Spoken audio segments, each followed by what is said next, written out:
Good evening, everyone. Hello, welcome. Our program is about to get started, so please find your seat.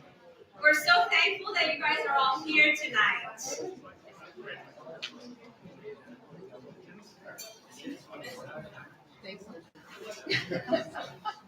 Thank you, Marjan. Good evening, everyone. My name is Glenn Fulmer. I'm the CEO of the National Center for Race Amity. It really gives me great pleasure to welcome all of you here tonight for the 2025 Race Amity Medal of Honor Symposium and Dinner. We'd like to start this evening with a prayer for America.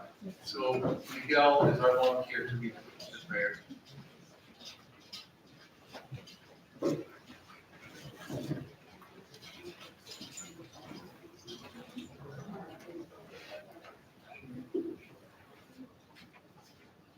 O thou kind Lord, this gathering is turning to thee. These hearts are radiant with thy love.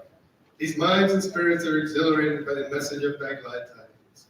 O God, let this American democracy become glorious in spiritual degrees, even as it has aspired to material degrees, and render this just government victorious. Confirm this revered nation to upraise the standard of the oneness of humanity, to promulgate the most great peace, become thereby most glorious and praiseworthy among all the nations of the world. O God, this American nation is worthy of thy favors and deserving of thy mercy. Make it precious and near to thee, through thy bestowal, through thy bounty and bestowal. Do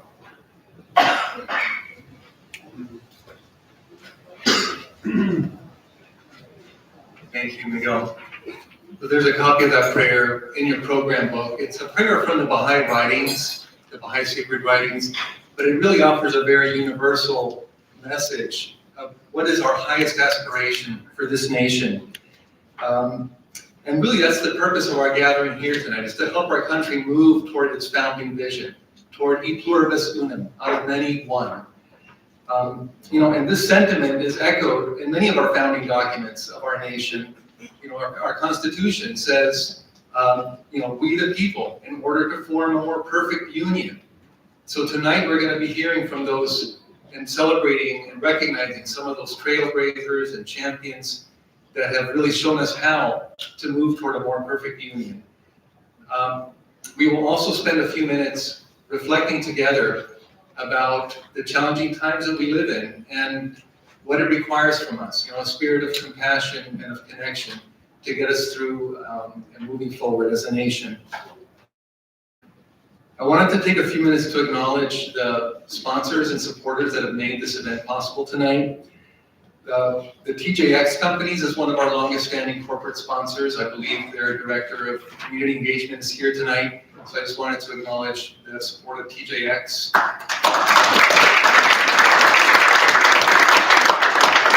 Other sponsors this evening include the National Spiritual Assembly of the Baha'is of the United States and the Rabbani Charitable Trust. And of course, our hosts this evening, the Boston Museum of Science.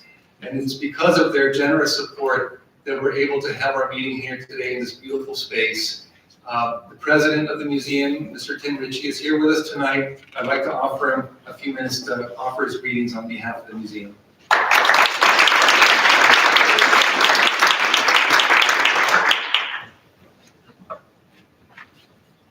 Thank you, everybody. It's such a pleasure to welcome you to the Museum of Science. The person who should be speaking to you is our Director of Community Engagement, Elizabeth Antonellis. She's right there. Elizabeth, if you could stand up, please.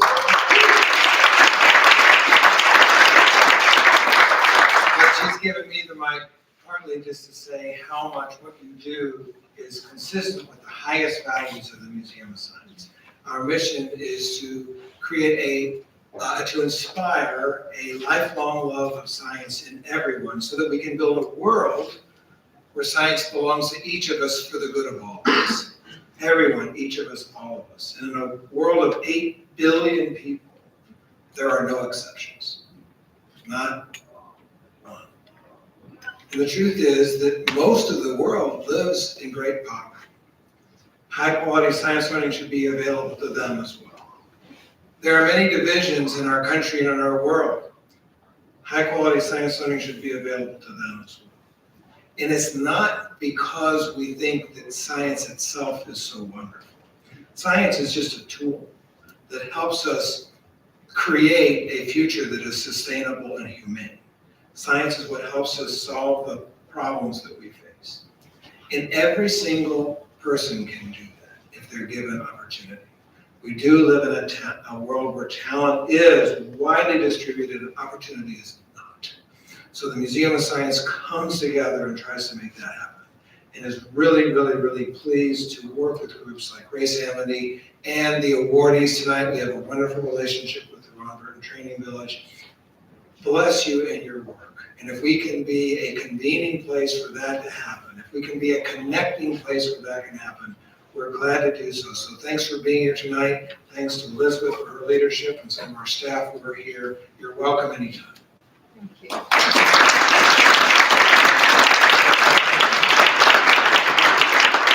Thank you so much. We really felt the warm welcome and appreciate all the support from the museum this evening.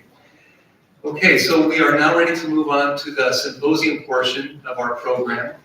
One of our presenters took ill. Howard Ross, unfortunately, was not able to travel, so we're in the able hands of Celeste Headley. She's a member of the board of directors of the National Center for Race Amity. I'm just going to say a few things about her just to embarrass her. She's a journalist, professional speaker, and best-selling author of We Need to Talk and Speaking of Race. Her TEDx talk, 10 Ways to Have a Better Conversation, is one of the most watched talks on TED. I think it's up to like 40 million views on TED. She has anchored programs including Talk of the Nation, All Things Considered, and Weekend Edition on public radio. And she's the president of Headway, a nonprofit that works to bring racial justice and equity to journalism. And little known facts. Celeste is the granddaughter of composer William Grant Still, known as the Dean of Black American Composers. And she is a trained operatic soprano. So maybe.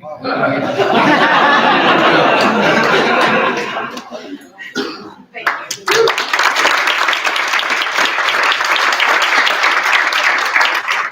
Hello there. It is actually perfect that we are in the Museum of Science because I'm about to spend a good amount of time telling you how to build a community with people you don't like and don't agree with, evidence-based, fact-based, and all verified and validated by science. Yay! We're going to talk about the brain. You know, it's a pretty fraught time that we're in right now. Normally, I could lighten it up quite a bit.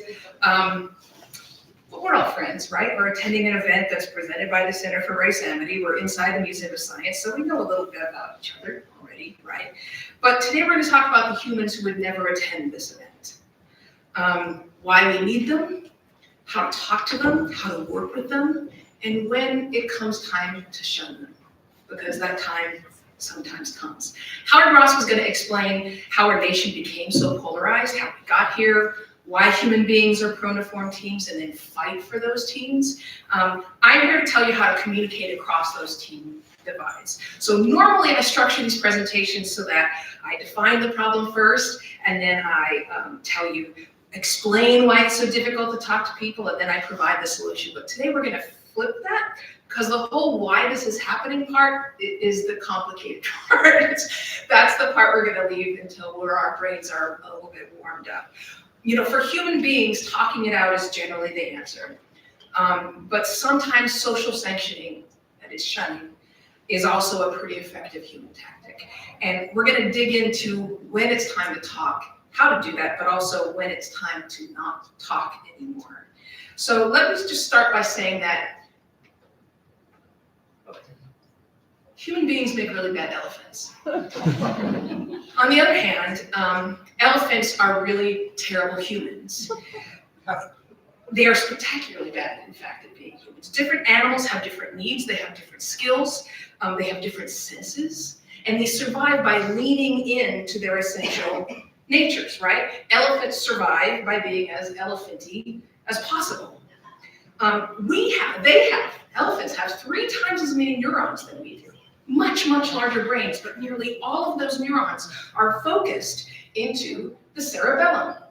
The cerebellum is what controls mostly movement, right? Humans have much smaller brains. but most of our neurons are concentrated in the cerebral cortex.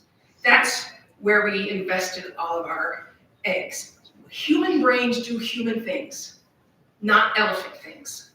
And there's really strong evidence that primates develop bigger brains. The whole reason we have bigger brains than normal, especially the neocortex, so they could develop and maintain social relationships. Why? Because humans are really easily killed.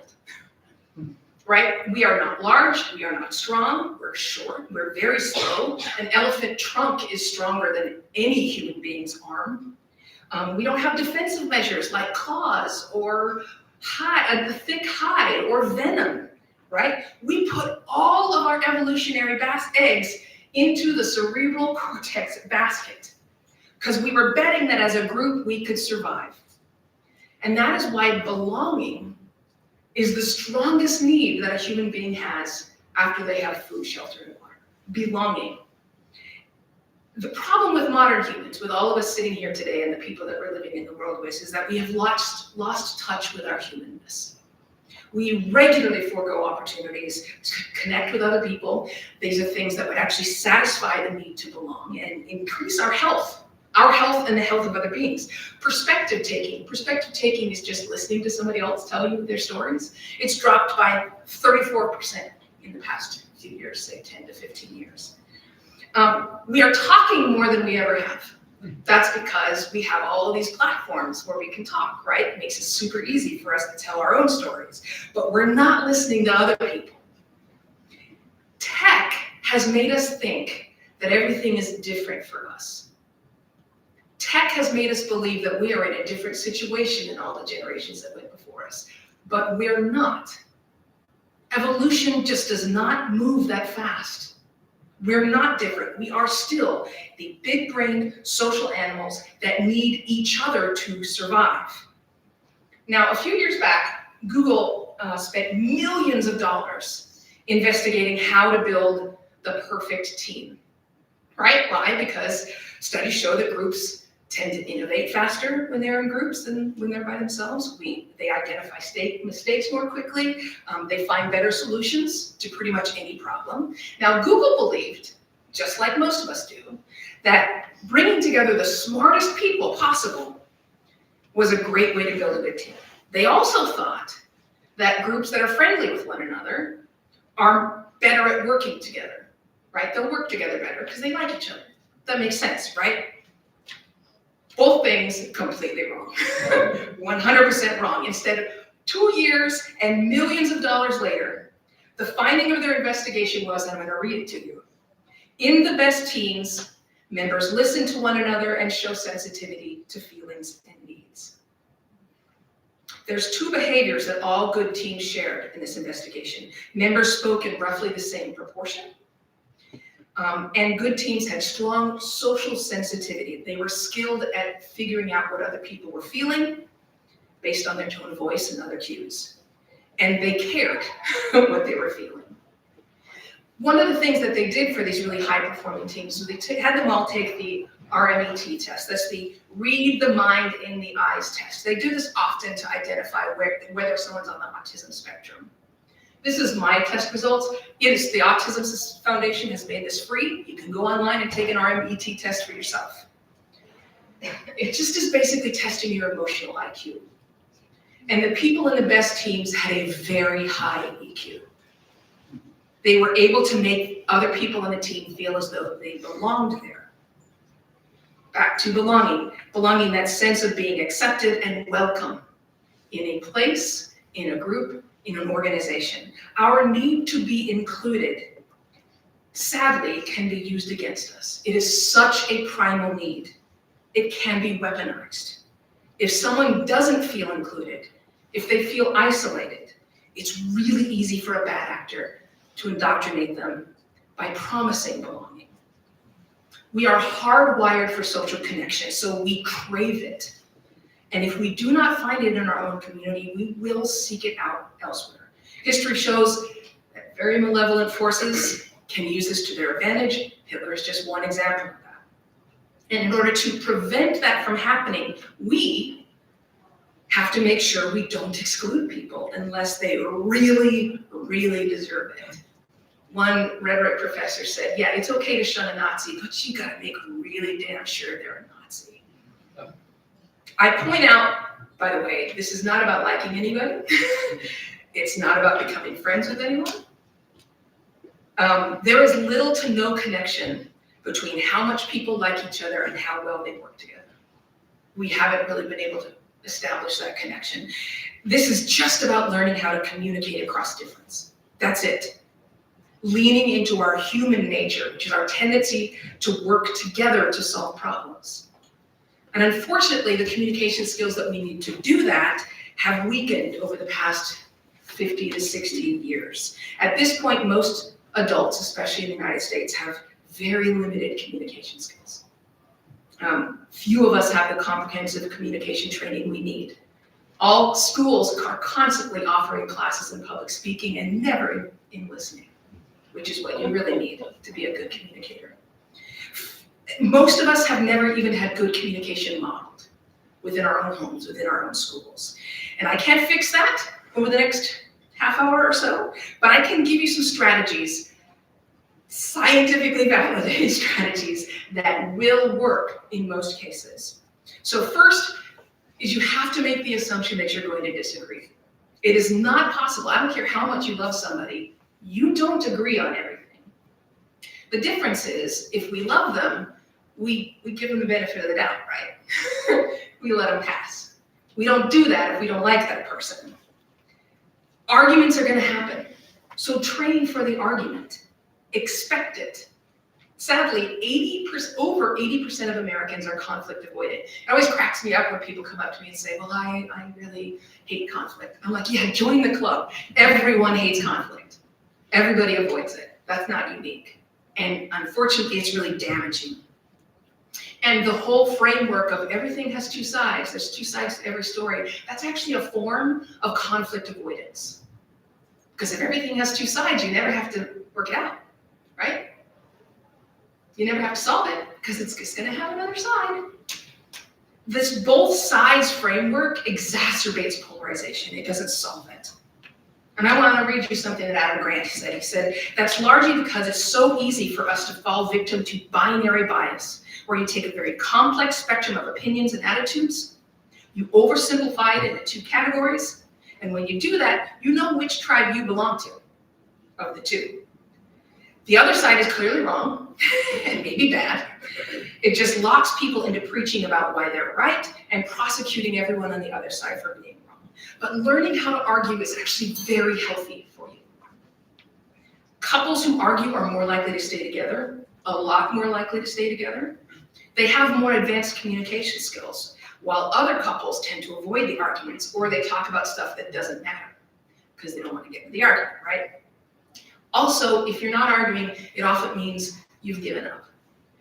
So to be receptive to discussion, even if it might result in disagreement, that's what's known in science as conversational receptiveness. It's just a willingness to engage with opposing points of view. It requires a fairly high level of skills, and advanced communication skills are often perceived as being really hard to teach, but they're not. They're not. You can learn to do this. Skill is not a talent. I mean, communication isn't a talent you're either born with or not. It's a skill that you can learn and improve. The other thing is people tend to avoid these conversations because they overestimate how harshly they're going to be judged by other people when they're talking about mistakes they've made or things they get wrong. They overestimate how harshly they're going to be judged when they reveal personal things. We highly overestimate how awkward a conversation is going to be. We think conversations are going to be much more awkward than they almost never are, even with perfect strangers. So another crucial component of communication across difference and conversational receptionness is this willingness to admit that you might be wrong. Being wrong is another skill that needs to be learned. You can learn how to be wrong. So let me ask you a few questions. Number one, how important is it to you that your beliefs are true? You don't have to say it out loud, just how important is that to you? Okay. how likely is it that everything you believe is true? And finally, what if you believe something that's not true right now? You probably do believe something that's not true. Disagreement turns destructive only when it's seen, when we see it, as this existential battle between I'm right and you're wrong. Why is it always the other person who is naive or selfish or interrupting or controlling? We never identify ourselves as the problem. More than 4 out of 5 people say they've had a relationship damaged by poor communication. Fewer than 1 in 5 say it was their fault. You can do that math, right? Daniel Kahneman, the great scientist who wrote Thinking Fast and Slow, said, "No one enjoys being wrong, but I do enjoy having been wrong, because it means I'm now less wrong than I was before." He says, finding out that I was wrong is the only way I'm sure that I've learned anything. Our resistance to being wrong, it's really about attachment. We get attached to our beliefs. We make them part of our identities. We assume that the thoughts that run through our brains are who we are. But your thoughts are not you. Our brains create somewhere around 60,000 thoughts a day. Your thoughts don't change you. You can't control them. They're like clouds passing, right? If you have the same thought many times, it doesn't make that thought more true. Thoughts only persist if we hold on to them. Otherwise, they come and go in milliseconds, in fractions of seconds. Imagine an ocean, and you're a fish swimming happily through the ocean, and there's just tons of hooks with bait coming down. And you have to decide which bait you're going to take. And remembering that you're going to get hooked. That's what your thoughts are like. The same is true for emotions, by the way. Emotions are not connected to truth. An emotion can be really powerful because we are social animals, but it's not always based on truth. It's sometimes based on a lie, those emotions. Things that you think all the time, I kind of like to think about them, or emotions you have all the time, an emotional reaction you may have. I kind of like to think of it sometimes as like a song that gets stuck in your head, even if you hate that song. It doesn't make it a better song because it's stuck in your head. All of this that I'm talking about is what's known as metacognitive therapy. It just is thinking about thinking. And it's what we all need to engage in more. We need to slow down a little bit so we can think about what it is that we're thinking. There's an important difference between having thoughts and thinking about thoughts. We can't directly control what thoughts come up, but we control how we respond to them. What we think about those thoughts. And I feel a little bit silly saying this out loud, but you cannot know someone else's thoughts. Like, we get that, right? We make assumptions all the time about people's intentions and their motivations, but we don't know what their motivations are. We make assumptions about other people's intentions based on the impact of their action on us. We feel hurt, therefore they intended to hurt us. We feel slighted, therefore they intended to slight us. But you can let go of that. You can let go of this idea that you're right, you're the one that has been damaged, and they're wrong. We can let go of this belief that they disagree with you because they're stupid. First and foremost, if you hope to have productive conversations, and I hope you do, because it's the only thing that will save us, and I mean that, you have to assume that everyone else is as smart as you are. So we're going to get into some strategies here that are going to help you in future conversations. But first, understand that people are not getting meaner or more hateful. There is no evidence for that. A big part of the reason that we are fighting with each other is stress. Stress makes a human being a Homo sapiens, irrational. It makes them impulsive. It makes them much more self-centered. It's a defense that when they feel stress, we all go into defensive mode. Americans right now are experiencing record high inequality. Nearly 40% of Americans can't cover a $400 expense without borrowing money. Systematically, hostility is triggered by scarcity. Empathic decline that we have seen, although Gen Alpha has seen a big boost in empathy, so yay for the kids. Research shows that stressed animals are much more likely to choose high-risk, high-payoff options. So as pressure and fear increases, that animal is going to ignore the high cost of things and only choose that high reward or their perceived high reward. Also, here's the thing. Prior exposure to stress gets in the way of your brain function. It impacts your cognitive abilities. It impacts your ability to balance excitement, to inhibit yourself, and arrive at any kind of reasonable conclusions. And once that shift happens, it stays in place for months. The world is a really fraught place. Most of us are stretched to our limits. We are stressed, and that means maybe we're not in our best cognitive state right now. Not just us, but everybody. Maybe we're not at our best. So let's talk about how to get past this, right? We have to start by allowing everyone to describe their perspectives on a conflict. You know, Children's Hospital, it actually started at Minnesota, where when something went wrong, they would sit everyone down at the table who had had any part in what went wrong. And everybody would go around the table and explain what happened from their point of view.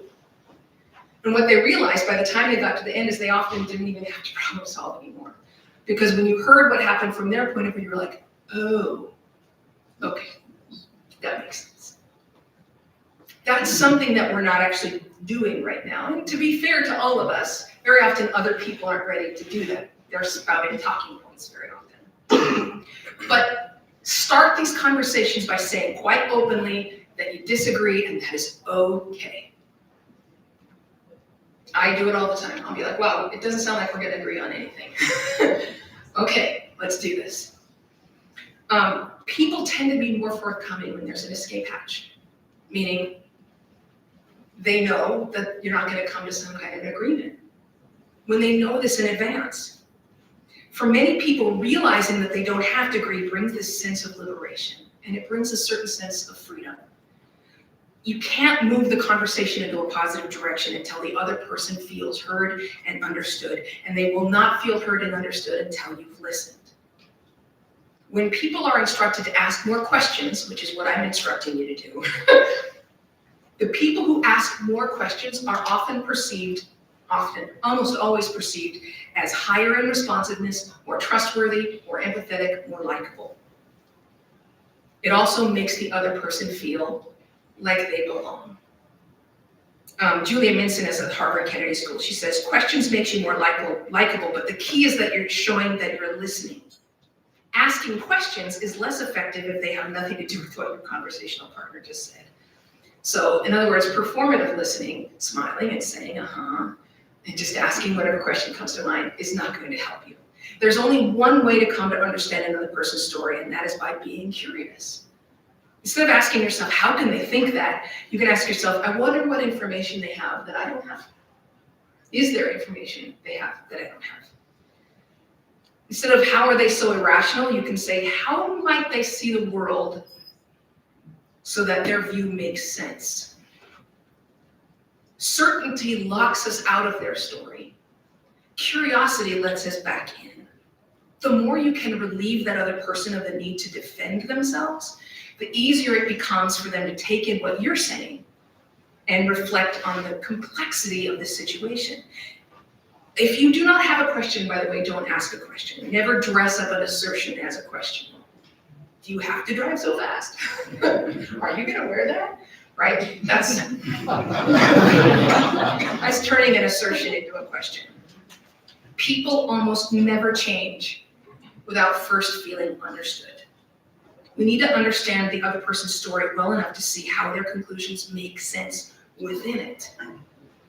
And then we need to help them understand the story in which our conclusions make sense. Usually the reason someone repeats themselves, by the way, is because they've got no indication that you've actually taken in what they've said. So not perspective taking. Perspective taking is sort of imagining how the other side feels the way they do. Not perspective taking is actually a better strategy. It's what's called counterfactual thinking. How might their views be different if their life circumstances were different? So if you're disagreeing on gun control, you can say, how might my views be different on gun control if I grew up in a hunting family? Or how, if I am supporting gun rights, I could say, how might my views be different if I grew up in Columbine? That's counterfactual thinking, imagining a different world in which your view might be different. Also, I highly recommend hedging. Instead of saying everyone should get vaccinated, you can say not everyone should get vaccinated, because that's the truth. That is the truth. But most people should probably get vaccinated. Hedging language is much less aggressive to other people. It's much less likely to make them feel they have to defend themselves, and it actually makes you sound smarter. People tend to estimate your intellect higher when you hedge. I'm just here to speak, for example, works a lot better than I'm just here to talk. There's different ways to say things that are less likely to get their hackles up. Sort was better than help. Let's sort through this, or let me help you, right? Let's sort this out together. Turns out to be really powerful. And don't mix in compliments. I know that a lot of people have been trained in the compliment sandwich. Please don't do that. Most people feel when they hear any form of the compliment sandwich that they're being manipulated, and they are less likely to trust you. After there's been a high stress trigger, and a high stress trigger for Homo sapiens, by the way, is being told that you're wrong. In most people, it takes about 20 to 30 minutes for the adrenaline and the other hormones that have been pumped into their system to subside. It takes 20 to 30 minutes for their higher order rational processing to come back online. That's why it's so important to engage in volume lowering.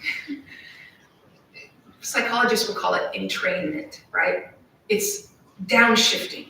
It's often used in negotiation. You're downshifting negotiation so people don't feel the stakes are life or death. The way that you do entrainment is by adjusting your rhythm to match theirs. And by rhythm, I mean the rhythm of your speech, the words that you're using. You're just adjusting to be with them in that moment.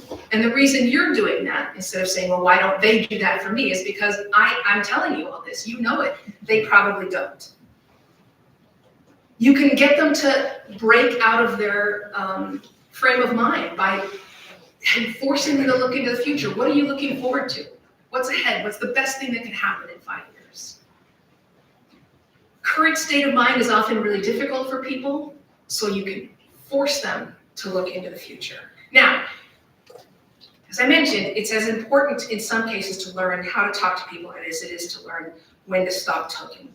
Human beings have used social sanctioning for tens of thousands, if not hundreds of thousands of years. It's how we survive.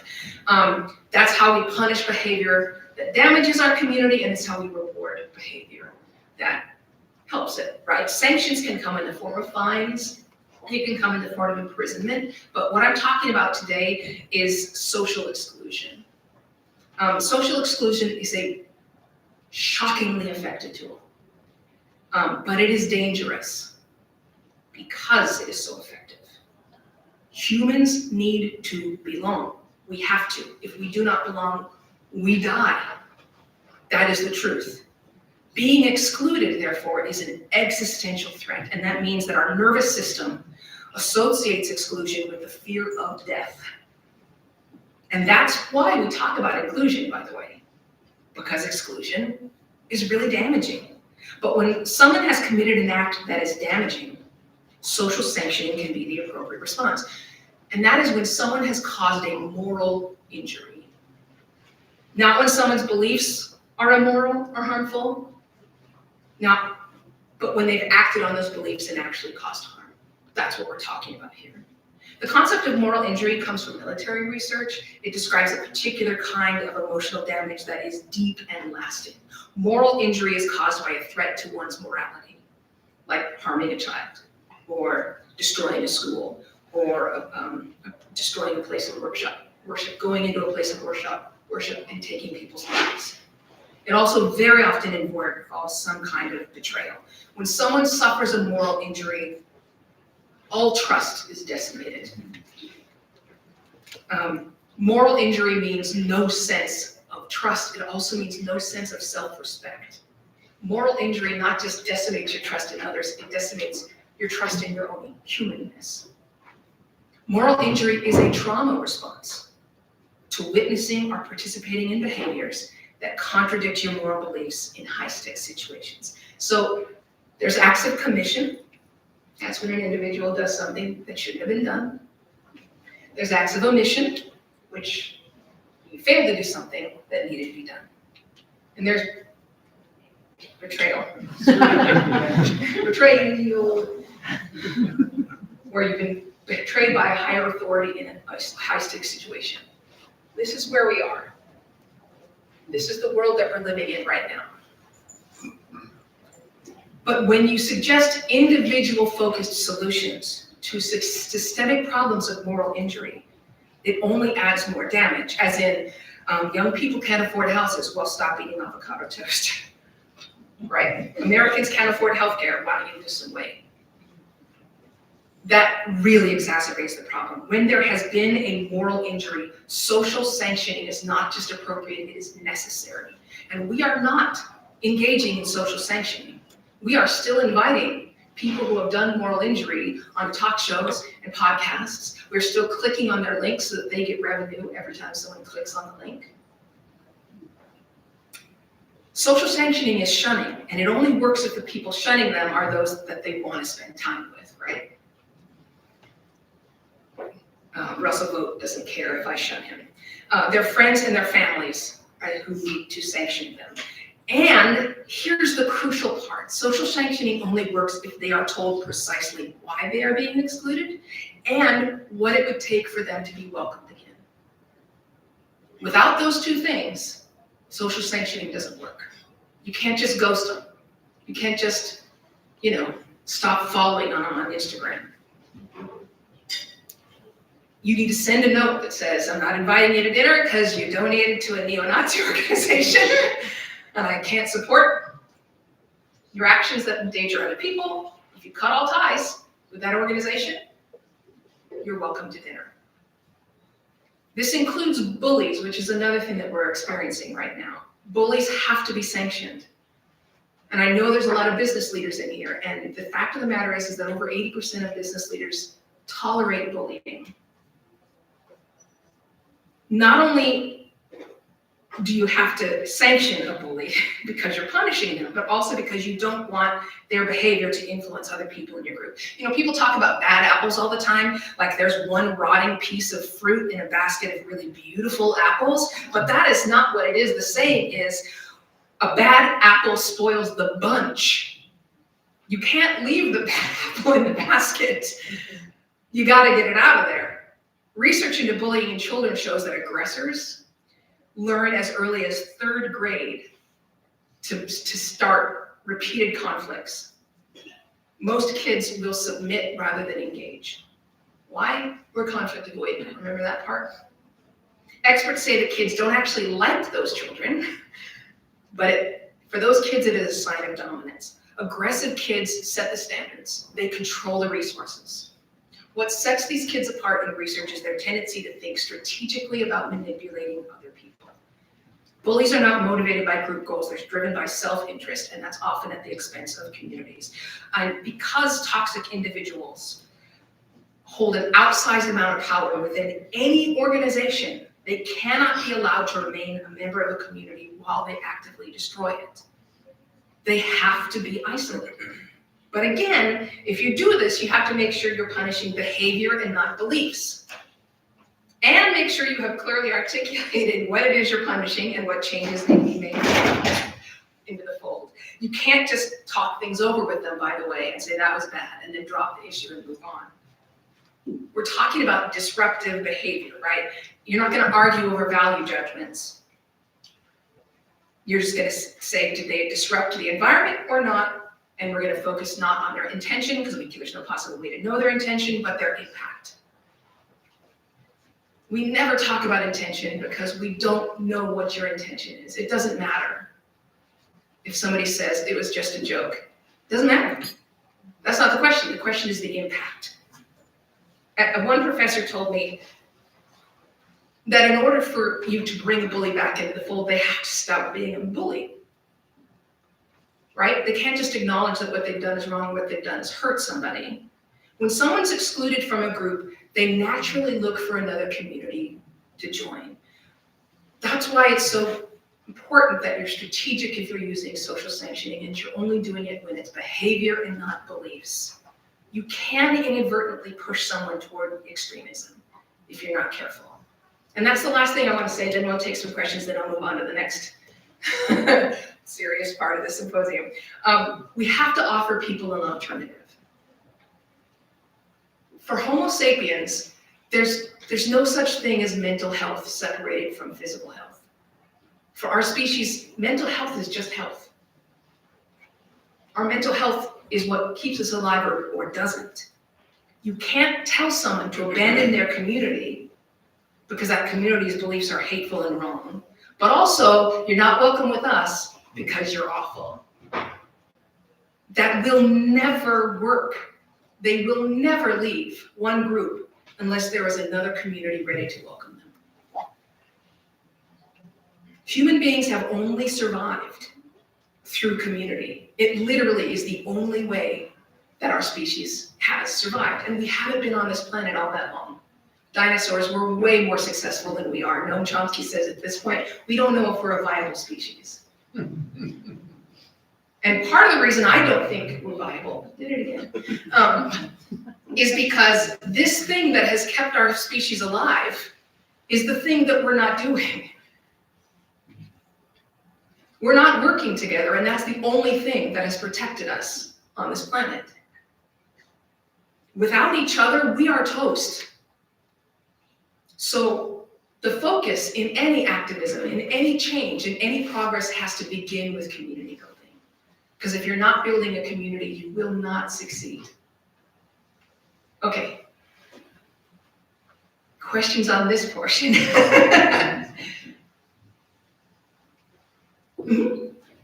Did you recently read *Sapiens* by Harari? Yeah, it's a little bit problematic. Okay, I just curious, because there was some things. I didn't recently read that. I read it when it first came out. But yeah, by the time I read Harari's *Sapiens*, I already knew all this stuff. Yeah. But yeah. There's some similar There are, yes. conclusions. But there's other books that are not problematic in the way that *Sapiens* is. Yeah. Yeah. I will say though, I highly recommend trying to be wrong at least once a day or once a week. And there's like some great websites that help you be wrong. Wikipedia has a whole list of, if you look up Wikipedia, common misperceptions about history, you will find a whole gigantic list of things you're wrong about right now. Pyramids were not built with slave labor, for example. Chastity belts never existed. The only chastity belts we've ever found were actually hoaxes that were created sometime in the 19th century. Medieval European scholars did not believe the earth was flat. We've known since at least the 6th century BCE that it was round. There's all kinds of things we are all wrong about right now at this moment, and I want you guys to get into the practice of seeking out the things you're wrong about and living with that feeling. Letting it be in you, the I'm wrong. And that's okay, because my beliefs aren't me. I'm me, right or wrong. Okay, so this portion is what we do about it, right? But we need to get into some kind of, wade into some kind of deep waters. Get a drink. Because we have to talk about how we got here. Did y'all need to sit down? This is the moment, because we're in questions, so come sit. Yeah? What are your favorite and least favorite wrong things? Great question.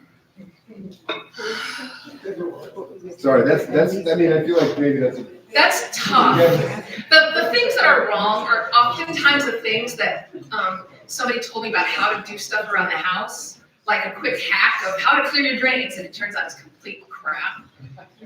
I have a tough time letting go of those. Because I'm like, no, it worked for me. My favorite thing that I'm wrong about is the very most recent thing I was wrong about, always. And as a journalist, journalists are wrong about a lot. Like, that's your whole job, is finding out you are wrong about a lot of crap. Okay, so we're gonna talk now about sort of how we got here and sort of lift up the human hood and see what's happening in the engine there. But a quick note before we dive into this. Everything I'm about to tell you is backed by research and evidence. I will let you know if I'm giving you just my opinion, but I say that because some of the things I'm about to tell you might have you thinking that's not true. And I just want to say it is true. And it's been verified to the best of the knowledge that we can use to verify it right now. I just know because I went through some of these things and I was like, that can't possibly be true. And then it was, that some of this sounds wrong. But we're all friends here, right? This is the perfect place to question and rethink and reconsider. We are in a safe space. So let's start by talking about trust. And I have some questions for you. Do you think other people are as reliable as they used to be? Raise your hand if you think people are as reliable today as they were, say, 25, 30 years ago. 3, 4 people? Okay. Do you think, raise your hand if you think people trust each other less than they used to? Okay. Are you more or less likely to trust strangers than when you were in school? If you are more likely to trust strangers than when you were in school, raise your hand. 2, 3, 4, 5. 5 people, okay. Researchers have tracked levels of what's called social trust, right, for decades.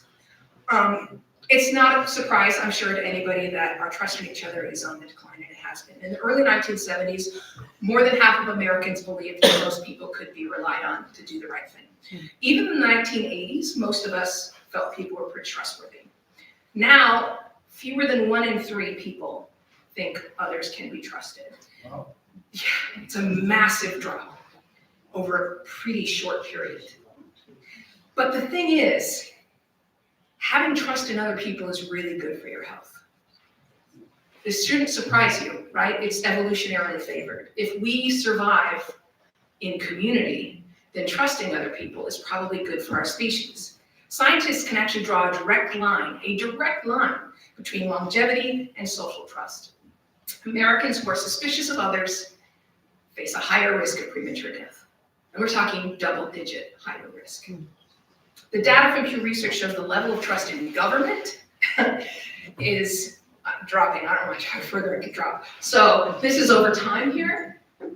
This is before Trump's re-election, obviously. Look how high it was during the Johnson administration. Over 75% of Americans trusted government. Clinton really screwed that up. And then we get to Obama, and then we get to Trump. I should tell you that I don't have a graph for it, but it falls off a freaking cliff. They also sort this data by racial demographics, and here's where this gets really interesting. Now, the yellow line is white people. The blue line is black people. They have not been recording data for Latinos, Hispanics, and Asians for nearly as long. We don't have the overtime thing. For a really short time during the Johnson administration, black and white people had about the same trust in government. But here's the thing. Data shows that almost 80% of African Americans in the United States think you cannot be too careful when it comes to other people. Blanket statement. And that number has been pretty consistent since the survey began in 1972. This one goes back because it's about trust in government. We're talking now about social trust. So if social trust among African Americans has always been low, right? But the overall trust in other people has fallen to record lows. What that means is that the bulk of the decline is due to falling confidence among white people. And again, we're talking about trust in each other, in our neighbors, and the people who take our orders in the restaurants, and swipe our credit cards at the grocery store. The measure of social trust reflects whether we believe people will generally do the right thing.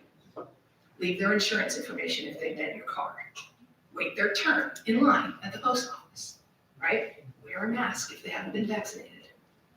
For some reason, white people used to believe in really high numbers that people were trustworthy in general, and now they do not. Why? On average, why are people less trusting now than their grandparents were? Unless you think this is a global phenomenon, it is not. It is uniquely American. Worldwide, established democracies, they have seen social trust rise over the past, say, 15 to 20 years. Trust rose 11 percentage points in Sweden between 98 and 2014. In Germany, it went from 32 to 42%. In Australia, it's well over 50%. The United States is the only established democracy whose citizens trust each other less today than they did in the past. So what's going on? Social scientists say trust in one's fellow citizens relies on three things. You know, you work so hard to lay out a slide presentation. For Pete's sake. Segregation, inequality, and corruption. In other words, as we lose our faith in our government institutions, we're also more likely to believe those institutions are corrupt and the people who run those institutions aren't trustworthy. And that could explain part of the decline in public trust, but probably it doesn't account for all of it. What about these other two contributing factors, segregation and inequality? Like, I can understand segregation, right? Lack of familiarity often leads to suspicion.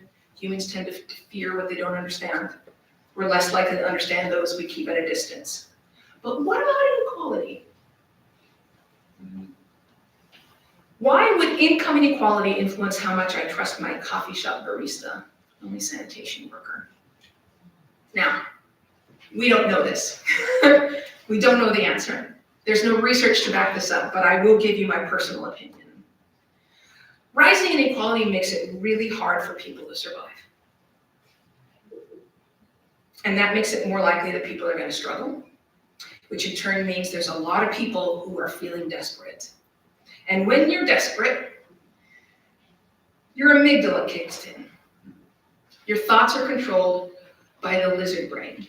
That is the oldest evolutionary part of your brain. It cannot engage in high cognitive function. It cannot reason.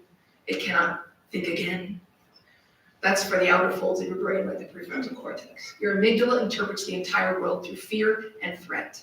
The amygdala kicks in when you're being chased by a tiger. When people feel threatened, it is very natural that they approach other people with caution, right? They are sensitive to any indication of danger. If you're in the woods and you hear footsteps running towards you, it is much safer to assume they're coming to attack you. In other words, income inequality awards a great deal. Income inequality leads to less comfort and it leads to less security. And there's a tiny percentage of our population who are both comfortable and secure. At this point, almost 37 million Americans live in poverty. Over 40% are low income. Over 40% of Americans are low income, while the top 1% rakes in 40 times more than 90% of the rest of us. And research also indicates that the more you believe there are hidden forces moving the levers of power, and that you can't control those forces, the less trusting you'll be. Now, this can help explain why African Americans don't have a lot of confidence in other people, because the government has long been working against them. Us, our families, our ancestors. In some cases openly hostile, in many cases openly hostile. And in those circumstances, it makes a lot of sense to exercise caution in your dealings with other people. It suddenly makes sense, right? So is it possible that white people are now beginning to feel the same threat that African Americans and other people of color and people in the LGBTQ plus community and others who are different have felt for decades, for centuries? More than half of white Americans now say they're discriminated against, and a majority of them even believe they have replaced blacks as the primary victims of racial discrimination. I don't have time to dig into that, but no. It is possible that social trust is declining because more and more white Americans think they're targets of discrimination and the system is not working in their favor because the system isn't working in their favor. And maybe that leads them to believe that some funny business is going on behind their backs and they can't trust people they don't know. Or as the General Social Survey puts it when they ask people every few years, you can't be too cautious. Now, I don't know, I could probably count the number of times I've agreed with David Brooks on one hand, but he wrote something in The Atlantic on this. He said, I spent my career rebutting the idea that America is in decline.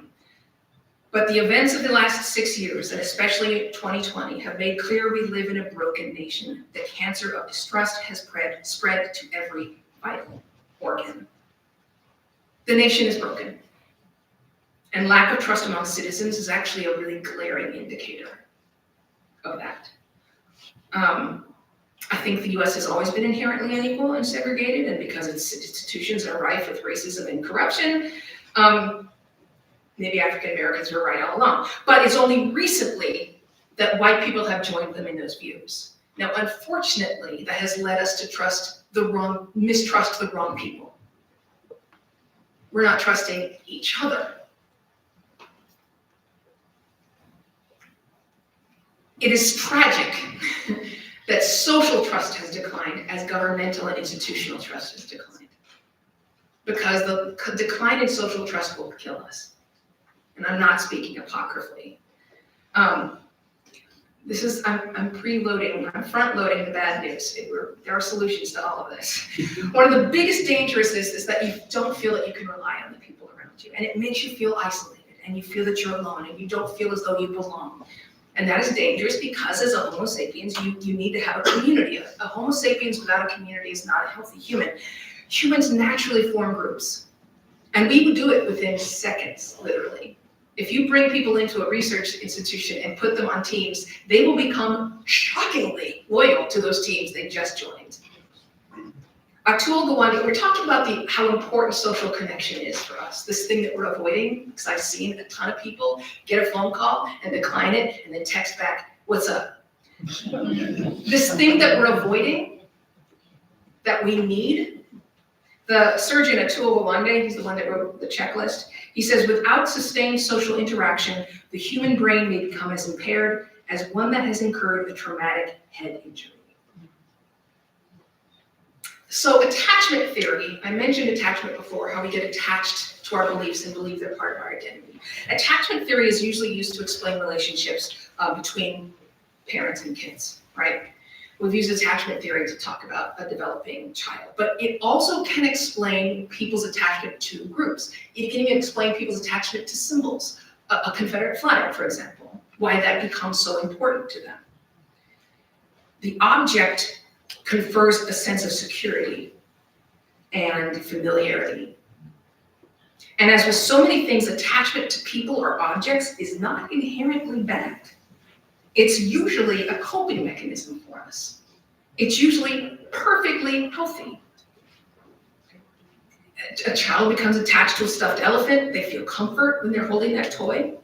So actually might an adult get attached to like a Confederate flag. It might give them a feeling of familiarity and comfort because it's a symbol of their belonging.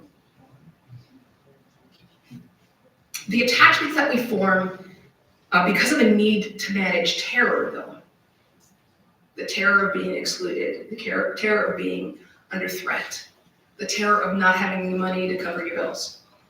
Then we form attachments as well. Our fear will lead us to attach ourselves not just to other people, but to belief systems and organizations.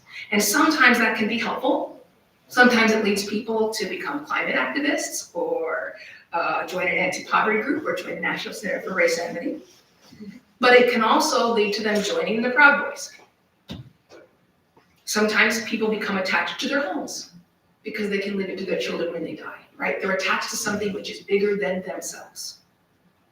When someone grabs onto something as a defense against existential terror, they will not let go until they feel safe. And I'm going to repeat this because it is such a crucial point. If someone has attached themselves to a belief or a group or a symbol because of their fear, they will not let go of that thing until they feel safe.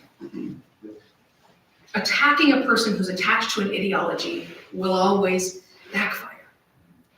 They will become more defensive in the face of that. They will hold even more tightly to their beliefs. They will not let go until they feel safe. So it is so crucial that as we ask people to leave behind the belief systems that are currently working to soothe their anxiety, we make it clear there is a safe harbor for them on the other side. Calming a fear of death means demonstrating there is something else they can associate with that is also bigger than themselves, that will also outlast them, that they can also pass on to future generations. And that brings us back to belonging, right? Human beings are naturally driven to find security. Why? We're weak, right? The more vulnerable you feel, the more motivated you are to find a powerful figure to attach to. That has been true for Homo sapiens as far back as history is recorded. So those who feel vulnerable or insecure or afraid, and it doesn't matter if you accept their reasons for being vulnerable or afraid. They may be bogus, but the fact of the matter is if they feel vulnerable or insecure or afraid, they will be drawn to a person who personifies strength. There's also a really reliable connection, by the way, between fear of death and belief in conspiracy theories. Alan Moore, the great Alan Moore, once said, "The main thing I learned about conspiracy theory is that conspiracy theorists believe in a conspiracy because it is more comforting. The truth of the world is that it is actually chaotic. The truth is not that the Illuminati or the Jewish banking conspiracy or the gray alien theory are running anything. The truth is more frightening. No one is in control. The world is rudderless."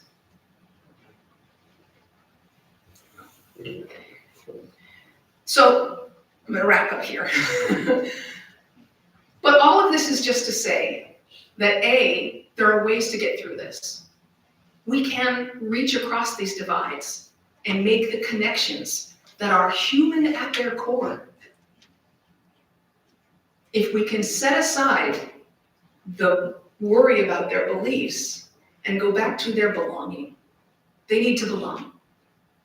And so offer them, without accepting their beliefs, you can offer them a place to belong.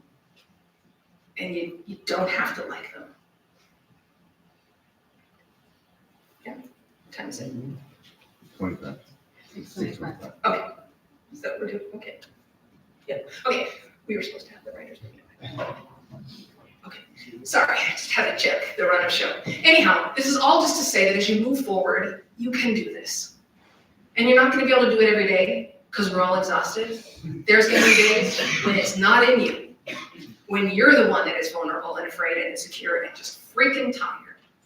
But on the days when you do have it in you, reach out and welcome someone to the other side. Thank you.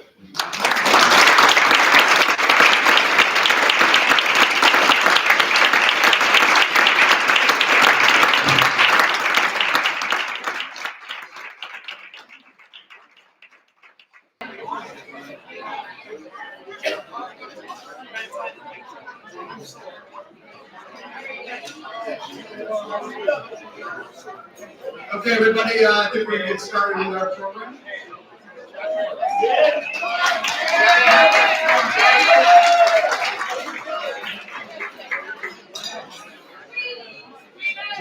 right, if everybody can listen up, we'll get started with our program. First, I'd like to start with a sincere thank you for all of you taking time on your busy days to come be part of this Race Amity movement, this special Race Amity Medal of Honor ceremony, recognizing 3 really honorable recipients of the award. I appreciate everyone coming out, but let's first start by thanking Kara Washington and Zili Mazik for the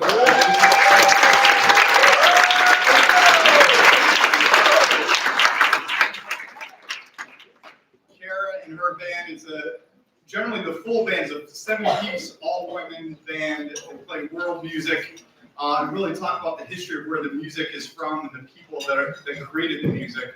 So I really appreciate their music.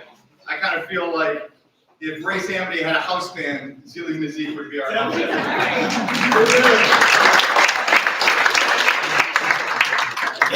Karen and her team provide really the soundtrack to our work. My good friend Dr. Smitty Smith, I never saw him have such joy as being on stage, listening to Karen and her band play, just bringing out so many great memories. So thank you, Karen.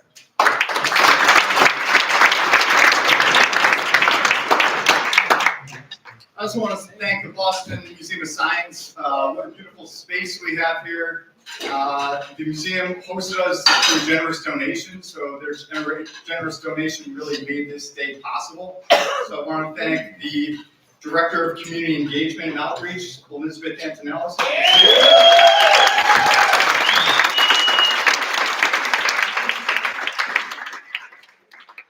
Elizabeth is a dear friend, and really her passion for Race Amity and using the museum as a place to build community is something that I think really inspires other institutions in Boston. And really, I feel like they're setting the bar even higher. This Saturday, we're joining them for Indigenous People Heritage Month. So be sure to come out Saturday. Race Amity will be at the event. These are the kinds of events that Elizabeth and her team are putting on. Let's give a round of applause and thank you.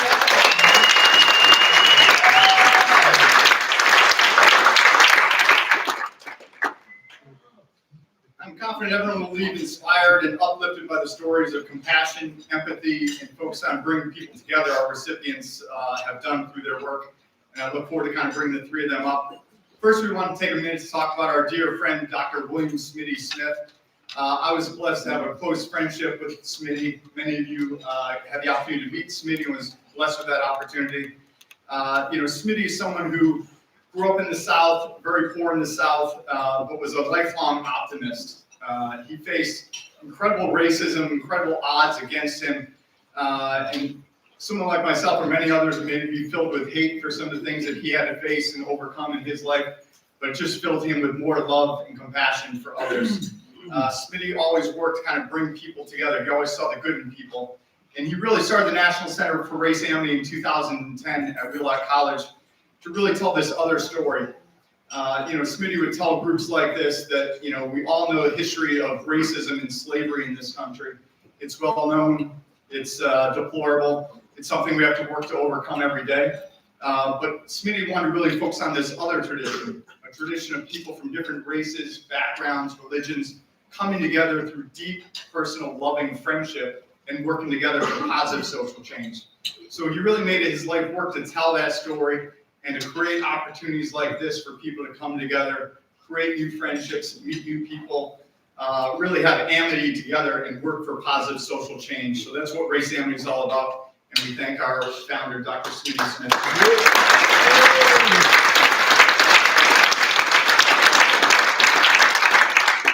I know from my own personal experience, how I see the world and how I see different issues is definitely changed by my relationship with Smitty and things that he shared with me. I'm sure many of you, if you think of your friendships you have and some of your closest personal friends, how they impact maybe how you see an issue or how you think about the world, or maybe even just they bring more light to your world. So it's important to kind of recognize those opportunities. Most of us are here tonight through some friendship we have. I think all of us probably are here as a friend to somebody. We have friends in this room, and really kind of this is what Smitty was really all about. I do have the opportunity to introduce 2 of Smitty's children are here with us, Lewis and Kaylee. They're going to come up and say a few more words about Smitty, a man that inspired us all.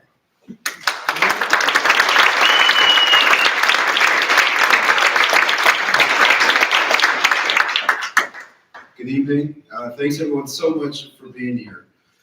This is obviously a very emotional moment. The last time we were here, we were with my dad. We had the chance to, fortunately, share with him the things that you want to share about a person, and you want them to hear them. Usually those come at a funeral or a eulogy. He was here, and we sort of surprised him with a Medal of Honor of his own, this sort of Lifetime Achievement Award that he detested the notion that he would be presented with this, so we didn't ask him about it, we just did it. But it gave us all a chance to really tell about what an amazing guy this guy was to him and have him there. So that was a very special moment. One of the most important things that I think I want to do with the very few minutes that we have is keep that alive, keep that optimism going. When Celeste was up here, she had an amazing presentation. And one of the things I think, speaking to her afterwards, was the concern that maybe it brought people down a little bit to think about some of the peril that we're in terms of what we're doing as a nation, the fracturing, the splintering, all these things that you see. Kaylee will speak, I think, a little bit more to this point, but if you can grow up as my father did and experience the things that he did and still retain this level of optimism, this level of certainty, there's a question of belief and truth that Celeste raised. And to my father's mind, the truth part really didn't matter. What he believed, and what he believed is in every single person in this room, every single person in this country, is that we have this potential through Amity, through understanding each other, through love, to really overcome any barrier at all. One of the things I want to mention is that notion of this sort of, we're going to love each other and it's going to solve all the problems, can make it sound a little soft, a little namby-pamby. There's also an element of adherence to what is just and what is right. That was a very strong theme in my dad's life. So, love, seeing other people as human beings, finding the good in them, listening, empathy, all those things, wonderful, very important. But they can't erase your resolve to do the right thing and to hold people accountable. One example I'll give there, I could talk about the time before I was born when Strom Thurmond came and spoke at UMass where my dad was, and he and some friends decided that they didn't like that very much. They hadn't been consulted on this, and they might make a point by dressing as Klansmen and storming the stage. Maybe that happened, maybe not. I could talk about other things that he's done, but what I'll talk about is a moment from my youth that really stood out huge to me. Was we were having a big football game. This is my senior year. We're against one of the highly touted teams in the area. I won't name them. And during the second quarter of the game, one of the guys on the other side of the line was, calling one of my teammates the N-word repeatedly. And my friend comes along, he says, listen, if this happens again, I'm going after that guy. Happens again, bench clearing brawl, and nobody knows what to do, right? These kids are out there trying to kill each other. My dad's out in the middle of the field, and he just shouts, this stops now. This game is over, we're going home. And that was the right thing to do in the moment. Sports are very important to a lot of people, they're very important to me. But he realized there was something bigger, something more important going on. He helps us figure out, what are we going to do next? He brokers a meeting between the two teams, between the captains of the teams, between the heads of the school. Everybody gets together. We talk about what went down. We hear from all the perspectives. These guys come to our school, tail between their legs. They leave feeling as though they've learned something and grown as human beings. We leave feeling as though we've learned something and grown as human beings. And that's really the essence of what Race Amity is about. It's not just the one or the other, being soft and empathic or being, harsh and holding everyone accountable to a high standard. Those two things are one and the same, right? Being a strong person, you got to hold people accountable, and you've got to have that empathy for other people. And that's really what my dad stood for to me in a really, really incredible way. There's one other point here I just wanted to make, which is this idea of a vision that this guy had based on his upbringing and having the energy, having the lifelong sort of dedication to make this come into a reality with all these people that we see here today is something we've got to sort of hold on to. Okay, I think it's great that we're all here, but I want to sort of urge everyone who's here to take what you sort of get from this meeting, this gathering, all the people that you're meeting here, and bring it into your day-to-day life. I think most of us live in worlds where you walk into a room and most of the people tend to look the same. If I'm wrong about that, tell me I'm wrong. Maybe that's not us in this room, but that's a lot of the spaces that we see out there. We've got to work to bring these relationships to life in our daily lives and everywhere that we go and everything that we do. So thank you so much. I really appreciate you. I'm going to hand the mic over. I've gone way over my time, but here's my sister, Katie. Thanks.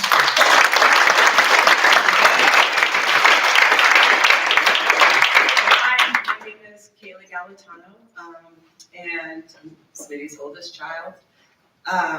One of the things that I carry with me is the things that my brother shared. My work is particularly heavy, and particularly heavy now. I'm the Director of Equity and Excellence for the Somerville Public School District. And I have equity specialists who are educators who are stipended to do the role of equity specialist outside of their contract hour time. And I have a lot of them coming to me and they're like, I don't know, man, like, I don't know if I can do this, and and I get it. But one of the things that I shared with them, I shared with this group last year and I shared with my equity specialists, was that to keep me going through this work, and I urge you all to think about this, is I think about my dad. He started the Center for Race Amity, which is amazing. Prior to that, he was an educator, right? He used his educational talents and he had a video production company that made award-winning films that focused on race amity, that focused on cross-cultural collaboration. Prior to that, he was a principal in my town. And he was never my principal, which was probably good. Yeah, it was a good thing. Prior to that, he worked at the tax school during the busing crisis in Boston. He was a very young educator, and they had him designated as an out-of-district Black, which was an interesting categorization. And prior to that, he started Sassy Prep. Sassy Prep is an acronym, I don't remember what it's for, but it was for kids who are out of age. Like now we would call it probably like when there's a gap in your learning and you're over your grade age, but you're really trying to get, or you have adults who want to get you back on track. So some of the kids in the program are all the way up to the age of like 21. And prior to that, he got his PhD in education from the University of Massachusetts, where he met my mother, Marcia, his permanent girlfriend.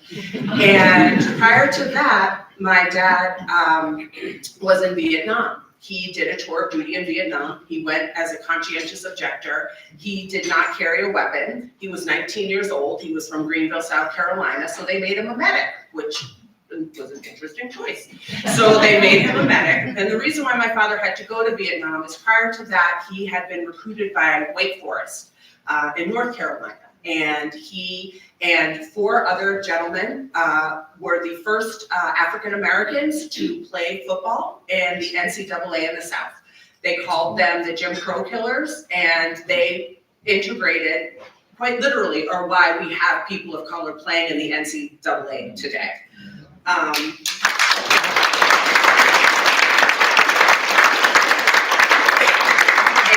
he had horrific experiences there. He had kerosene poured under his, or some kind of gasoline poured under his door. When he opened up the door, there was a note that said, "Next time N-word, we're bringing a match."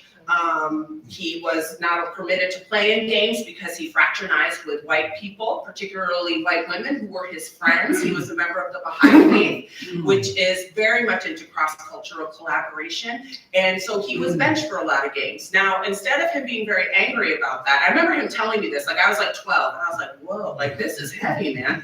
And I was like, well, like, aren't you pissed? Like, wouldn't you like, yeah? And he was like, no, because you know what, Lily? He calls me Lily. He's like, you know what, Lily? They lost that game. And I was like, I love this, right? And that's how he rolled. And prior to that, he was a young man running around Greenville, South Carolina. Greenville did not look the way that it looks today.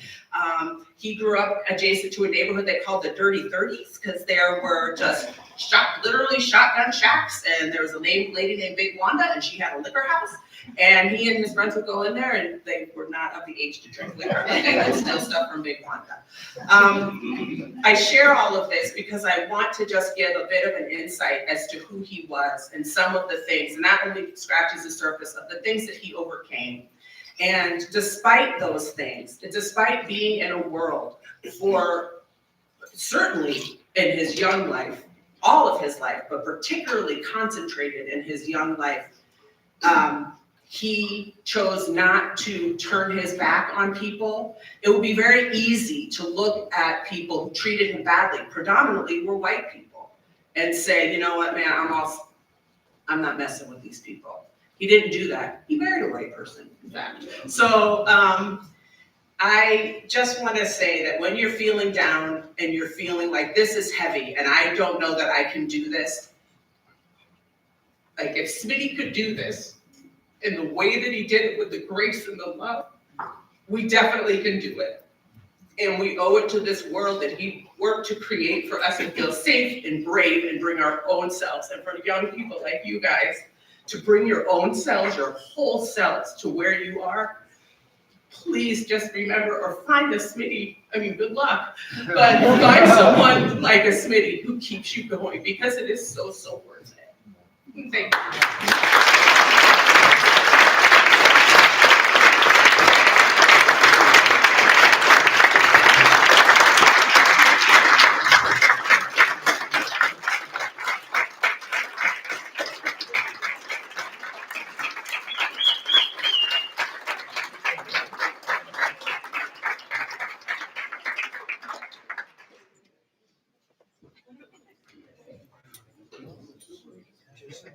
Thanks so much.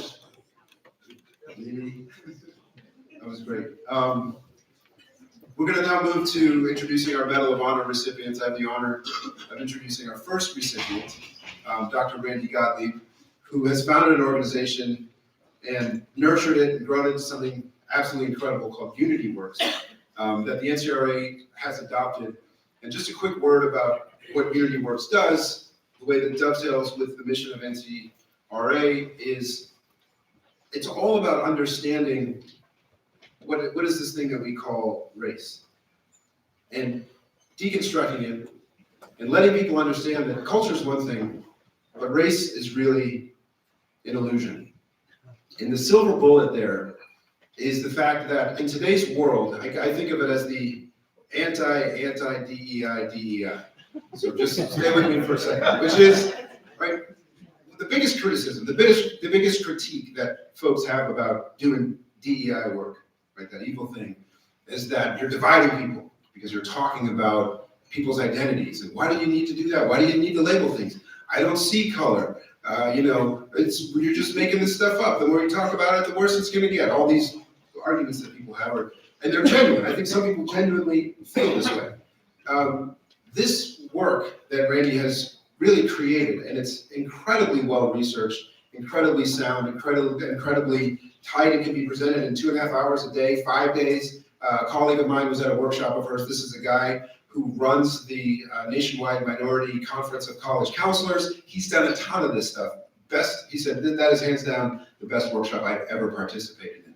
Because what it does is it gets us to actually understand each other as different, disparate individuals with all the pieces of ourselves and how that plays out in our day-to-day lives in a real way because of the way that our society views this thing that we call race. And there's really no arguing against that. There's really no arguing against the reality that people are treated differently depending on how they live. Now you can call it race, you can call it culture, whatever you want to call it, but let's figure out how we can get underneath that and how we can defeat it by seeing each other as human beings. So this is really an amazingly brilliant, she's had an impact on schools all over the country. I'll get into the bio now that I don't have memorized, so it's going to sound a little canned. I apologize.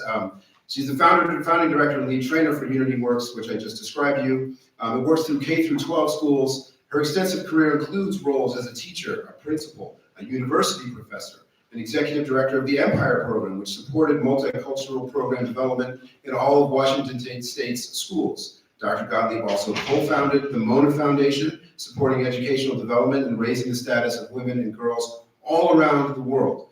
She's worked in over 30 countries, including 11 years in Puerto Rico. She's the author of over 15 books. She holds degrees from Cal State, BU, Harvard. She's received awards all over the place, including the Washington State Golden Apple Award. I'm very, very humbled, honored to know and to introduce to you Dr. Randy Gottlieb for the Medal of Honor.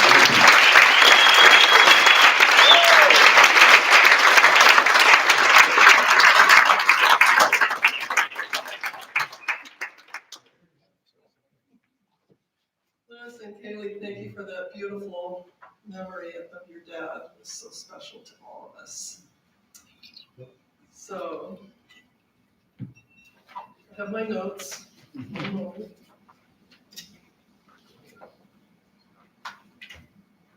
Good evening. Buenas noches. Shuklawit. Greetings in some of the languages of the Yakama Nation Reservation where Unity Works was born. First, I'd like to thank the NCRA board for this very unexpected recognition, and I'm honored to accept it on behalf of our Unity Works schools, our board, our dedicated volunteers, and a special shout out to my friend Heather Hudson, who has been my right arm for all of these years. So thank you. As a diversity trainer who's white, I am often asked, what gives you the right to do this work? And what can you possibly know about prejudice? And my reply, prejudice is not a people of color issue any more than domestic violence is a women's issue, or child abuse is a children's issue. It's a human issue that affects us all. And then they say, but you have all the power. And my reply, not all of it, but I do have some power. Would you rather have me use that to get more for myself or to help bring about justice for us all? And then they say, but how can you possibly understand? And my reply, I can't. I don't understand what it's like to be Black in America, or to understand, I've never experienced the daily racism or stolen land, but I do know what it's like to lose a job because of my skin color and a business because of my nationality, to be marginalized for my religious faith and stereotyped for my ethnicity, and discounted and discriminated against because of my sex, and threatened with death for dating a man from another racial group. And none of that feels good. Those are human feelings. So how can I be okay with it if my brothers and sisters of color are made to feel that way all the time? Bottom line, we all have a contribution to make and a role to play. A little bit of my personal history. All 4 grandparents came to this country as young teenagers, refugees, escaping persecution of the Jews in Eastern Europe. They each came alone with nothing but the clothes on their backs and the will to survive. My father grew up in New York City and was a frequent target of bullies. He was on his way to school one day when he was surrounded by a group of boys with rocks in their hands. And they said, if you take one more step towards our school, we'll kill you.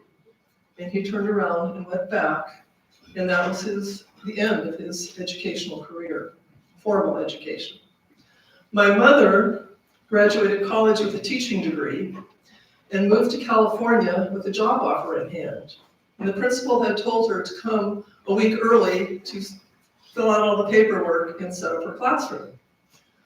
So she entered his office, he welcomed her, and handed her all the forms to fill out and sign.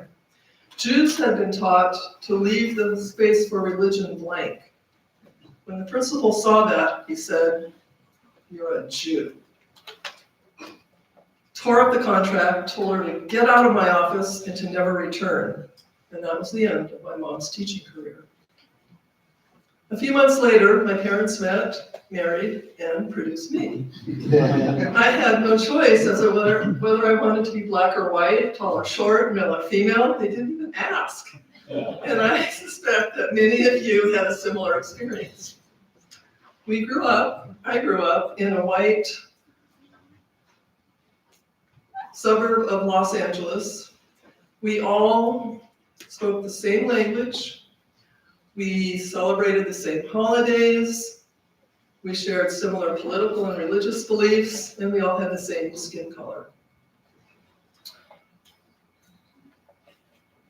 In school, we learned about white authors and inventors, white artists and musicians, white presidents and kings.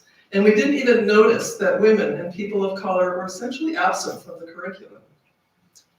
I first learned about race during high school when I played on a local volleyball on a local club team. And we would go to the national tournament each year. One year it was held in Knoxville, Tennessee. So we flew to the airport, drove the bus to the hotel, walked into the lobby. The desk clerk took one look at us and said, y'all are welcome here, but not her. And he pointed to the one black member of our team. Our coach taught us a valuable lesson that year. He said, it's all of us or none of us. We turned around and walked out. A few years later in college, I learned about the Baha'i faith and its teachings on the oneness of humanity, the value of diversity, and the need for unity. It also said, the peace and security of the world are unattainable unless and until its unity is firmly established. And that just resonated with me, and I decided to do something about it. And that's where I came up with the name, Unity Works. Fast forward to today.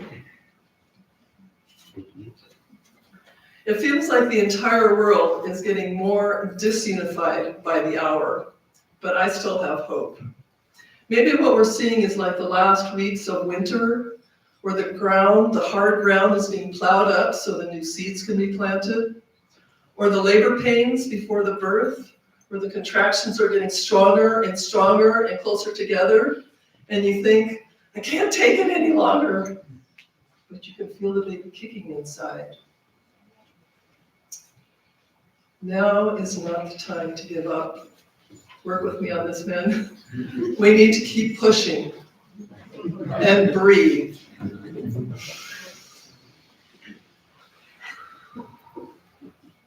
In closing, I'd like to thank my sister Stacy, who's here with me tonight. She's always been a strong supporter of this work. And my husband Steve, who's been by my side, sharing my joys and my sorrows for over 50 years, which I know it's hard to believe because I'm only 29. And special thanks to Smitty, who I first met in the 1970s when my husband and I were both grad students here in the Boston area. His tireless dedication to the cause of race amity really served as an inspiration to me. So now, standing here tonight, it seems like we've come full circle, and I feel blessed that Unity Works has found its new home. So Smitty, if you can hear me now, thank you, and cool beans.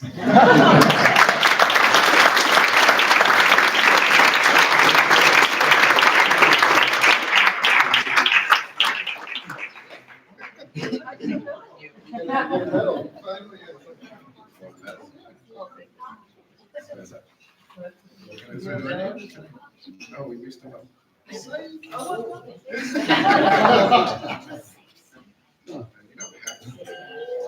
But it would make it cool.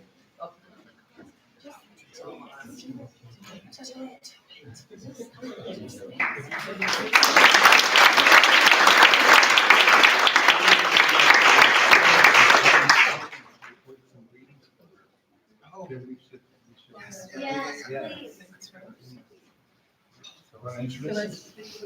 So we had some of Randy's colleagues and people that have been impacted by her work over the years submit some greetings for her and some congratulations. So I'd like us not to miss those.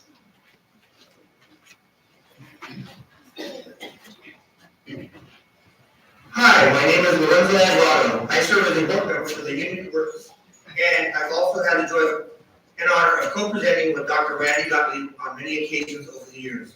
Randy and I first connected about 15 years ago when she reached out and invited me to become involved with Unity Works.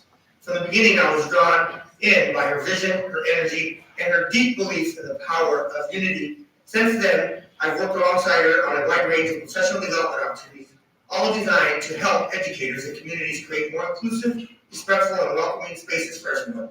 So it brings me great joy to congratulate Randy on receiving the Race Amity Medal of Honor. This is an incredible, meaningful recognition, and I can't think of anyone more deserving. What makes Randy truly stand out is her unwavering belief in the oneness of humanity. That every individual, regardless of background, culture, or race, has inherent worth and something beautiful to contribute. She lives by this principle and has spent her life helping others see and live by it too. She doesn't just teach strategies, she transforms mindsets. Her ability to bring people together across lines of difference, to listen with compassion, and to lead with integrity and joy is truly inspiring. She brings humor, heart, and deep sense of purpose to everything she does. Randy, congratulations again on this well-earned honor. Your leadership, your example, and your friendship mean the world to me, and to so many others whose lives you've touched. Thank you for being exactly who you are. The world is a better place because of you. Yakima, Washington, and I am probably Randy's favorite person to play pickleball with because she loves to smash it right at me. So I enjoyed playing pickleball with her. My love and admiration for Randy grew deeply when she graciously invited me to be a part of Unity Works. It is through Unity Works where Randy became my rock star role model, teaching me how to be a part of the community in the sense of loving our neighbors as we love ourselves. She has been an incredible example in my life. Randy was also my loving encourager, but she would be an incredible strength in my life and encourage me to press on and remind me of the hope for a better day, a better community. Randy, your blood, sweat, and tears, your life's work that you poured out here in the Valley, the positive impact that you made will be felt for generations. We love you, and blessings to you and your family. Graciously enroll others in your dream for Unity Works. I participated in the teacher workshop, and what I learned in the workshop, there are systemic signposts in education. And the signposts are like if-then diagrams. So if in third grade, fill in the blank, then they are determinants of how a student's world perspective is developed and the quality of life that they lead. Unbelievable. Who knew that I retired in South Central Washington State on the Yakima Nation Reservation, that's remote and rural Washington State, in a teacher workshop, I would receive the gift of critical information for conversations that I would have with my 5 great-grandsons. Oh my goodness. That's what Unity Works does. That's what you do, Dr. Gottlieb. You shared with me that you are confident that at NCRA, Unity Works will continue in high fidelity the foundations of conciliation and unity. Mwah. Peace out. Hello, my name is Patricia Ritchie, and I'm super excited to share a few words with you about my good friend, Dr. Randy Gottlieb. Randy and I met about 10 years ago in the beautiful state of Washington, and I recognize Randy as one of those really incredible human beings that you want to get to know. So eventually I served as chair on her local advisory board for the Unity Works Foundation, and it was there that I got to know her on a deeper level. She is the type of intentional leader who walks the walk and talks the talk through her workshops, through her actions and her words every single day. They say, to make space at a table, but Randy makes the table and she brings people to it and they connect because she disarms them through her activities, her words, her thoughts. You know Randy, she's very calm, quiet presence, but beneath that exterior, she is fierce and intentional with her work. I've seen her do all that with conviction, with compassion, with intent, and I just think that this recognition for her is really timely and well-earned and deserved. I once described one of her workshops as a powerful collective experiment because I saw people come in and she made them open up and they connected and saw each other's humanity. And I think that is the center's mission, is to erase division and bring people together. And that is what Randy does. That is absolutely what she does day in and day out, who she is as a person and what she does in her work. So I guess I'll wrap this up by saying, Randy, again, congratulations. It's a huge and well-deserved honor. You have earned this, and you should be very proud of the legacy you leave, which will undoubtedly impact generations. And thank you for recognizing Randy. Congratulations.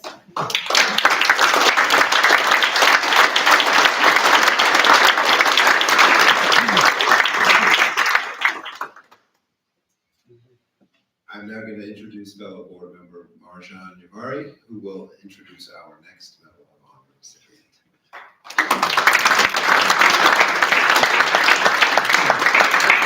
Hello, everyone, and welcome.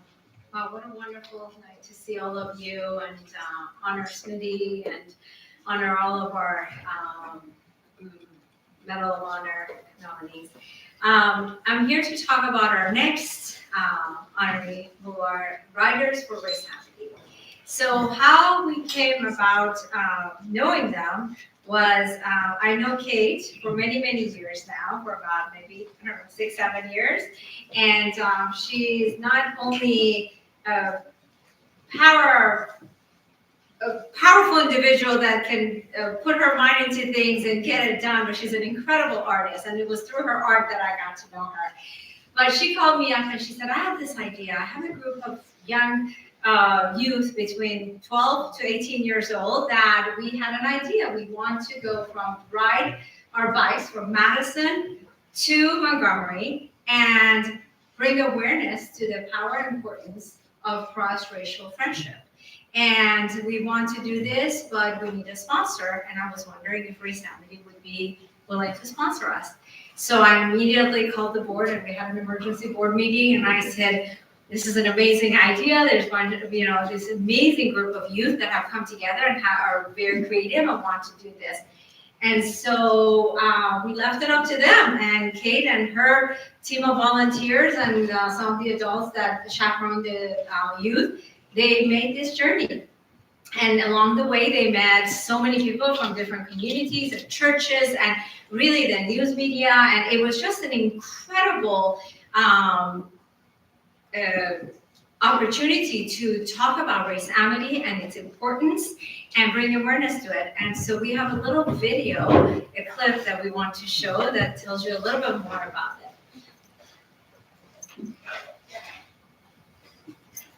My name is Sue St. Clair, and I am a member of the local spiritual assembly of Nashville, and I'm also on the board for Copper to Go. And I'm Susan Crossley, and I am a member of the administrative team for Copper to Gold. And I know Kate because Kate was a part of Copper to Gold and participated in our program and was moved. And so the birth of Riders to Race Amity was born. The Riders for Race Amity, I got to know them when they came to Nashville.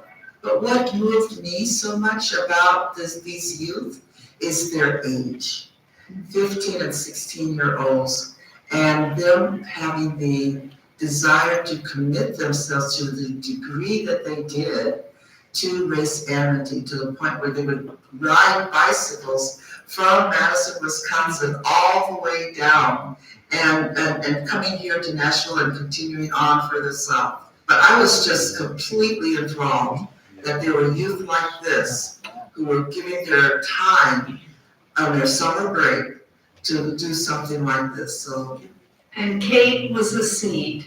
And so Kate, it's incredible to see what one act can take and move so many other people.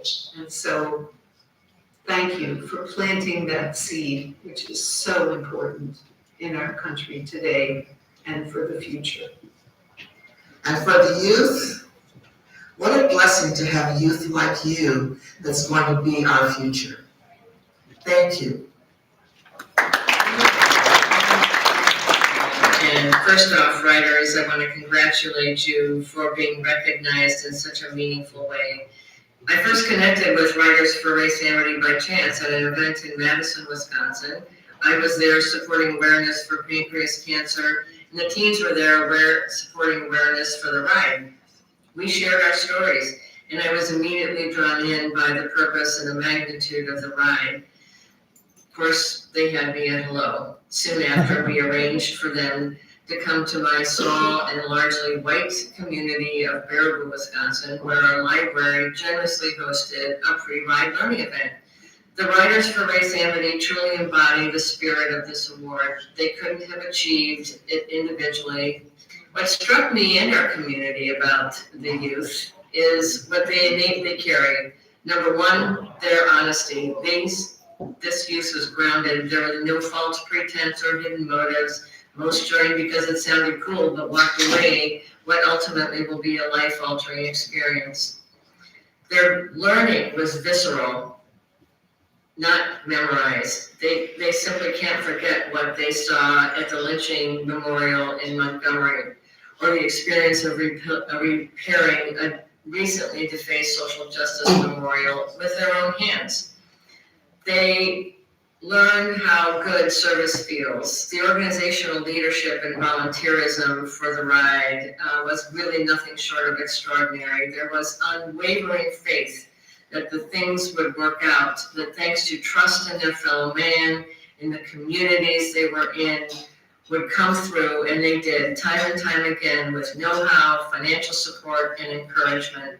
So congratulations to the Writers for Race Amity on receiving Race Amity Medal of Honor. You have inspired us, challenged us, and reminded us of all of the power of unity, social justice, service, and hope. Thank you for planting seeds of change in our hearts and our communities. We look forward to supporting you as you continue your journey. Hello everyone, my name is Eileen Knott. I'm here with Dennis Kennedy. We are members of the local spiritual assembly at Baha'is in Montgomery, Alabama. And as such, we're part of an institution that's democratically elected. It's our purpose to promote unity, to practice consultation, and to better our community as co-creators of a better world. And we were inspired and frankly schooled by the Writers for Race Amity and their traveling classroom of empowering education. And on behalf of the Assembly, we extend our congratulations to this group on receiving the Race Amity Medal of Honor. For the youth to ride their bicycles from Wisconsin to Montgomery, Alabama was a highlight. But for them to entertain a dialogue with audiences along the way with such a sensitive theme as race amity was not only courageous, but it kindled a challenge for us and the world. It presented a challenge that we will maintain for a very long time. It stays with us, your capacities for self-evaluation, for self-discipline, your rectitude of conduct, your perseverance. And we're also inspired by the way you center justice and you focus on this vision of race amity for our world, for our communities in the world. We thank you and congratulate you.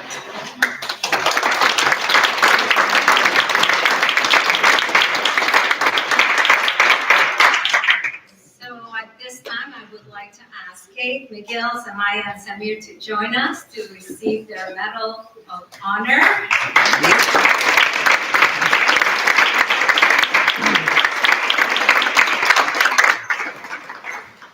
Yes. Yes.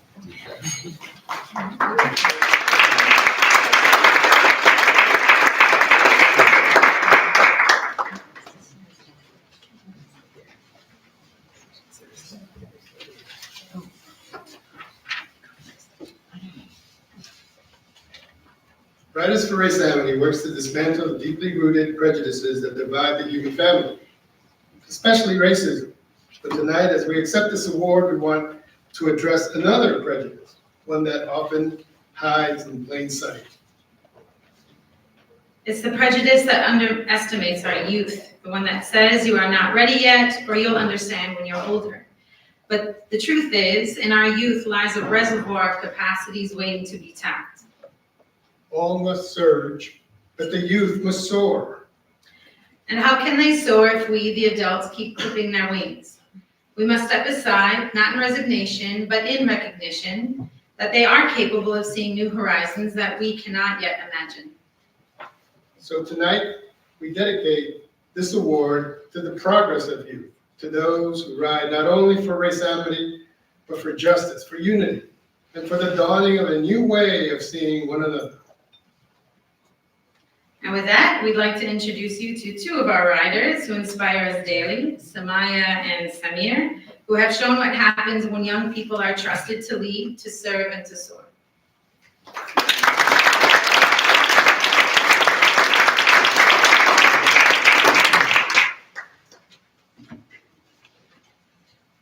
Thank you all so much for being here tonight. Before we start, I would just like to say that everything Samaya and I are sharing are from all the reflections of all the other youth riders who couldn't make it today.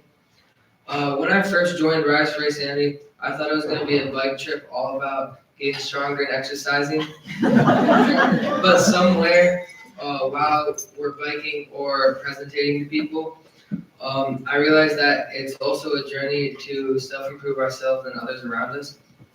I learned that change doesn't always start with power. It starts with being present, with listening and building relationships with people. For me, the ride helped me see that Race Amity isn't just a nice idea. It's something you have to live with every day. It's about showing up for each other even when it's tough. And it helped me see that youth aren't just leaders of tomorrow, we're leaders of right now. This award might be for Rise for Race Amity, but it belongs to everyone who believes that unity isn't just a dream, it's something we choose, or it's a choice we make every single day. And to the adults who believe in us, thank you for stepping back, not because you're done, but because you believe we can rise to the top.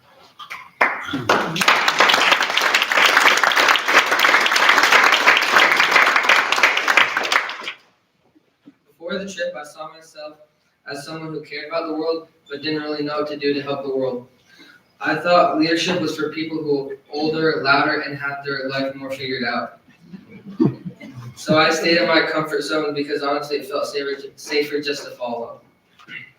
But Riders for Race Amity changed that. We rode through heat, rain, wind, and exhaustion, but we rode with a purpose. Somewhere on the ride, I realized that strength isn't about age, it's about your heart.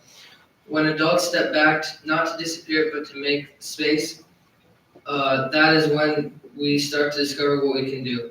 I learned that leadership isn't about being perfect, it's about showing up and trying again and again for something bigger than yourself. Now I don't just see myself as someone who can bike across miles, I see myself as someone who can help move this world towards unity. Before the trip started, I used to think I was just a regular teenager trying to figure life out and not really sure where I fit in. We're often told that we're too young to understand real problems and that we should just wait our turn. But on this trip, there's no waiting. Every mile asks something of us. Focus, teamwork, patience, and I started realizing I had more strength than I thought. It wasn't just physical challenge. It was mental and spiritual too. We had to push past our doubt and fear, and we found our strength and unity. This experience changed how I see myself. I learned that leadership isn't about controlling others, and that it starts with leading yourself, and when you do that, others naturally follow. If I could ask one thing of adults, it would be to listen, encourage us not by giving us all the answers they think they know, but by asking us the right questions. Trust that we can rise to the challenge, even if we do things differently than you expect. Now I know that I'm not waiting for my time anymore. Thank you.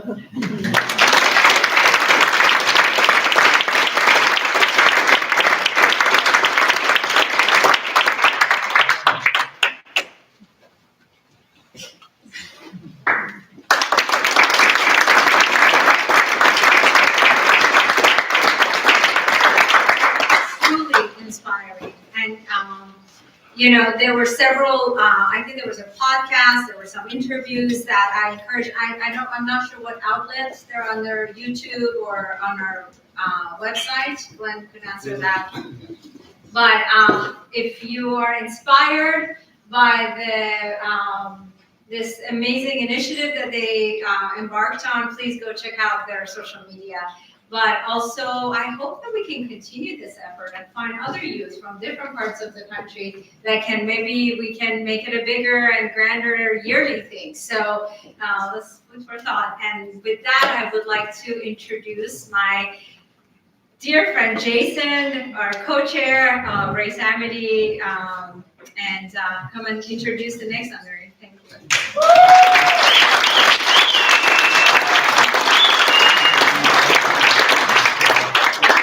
Let's give it up one more time for the Riders of Race Amity.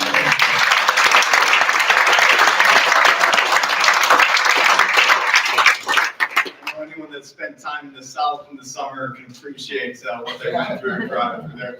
And their sacrifice continues. They're missing school today to be here, so thank you. I appreciate your sacrifice. I'm going to start with the honor of presenting the last Medal of Honor to the Ron Burton Training Village. But I want to start actually with the video, which really kind of encapsulates everything they do and kind of the story of Ron Burton, who's an inspiring man. So I want to start with that video, please.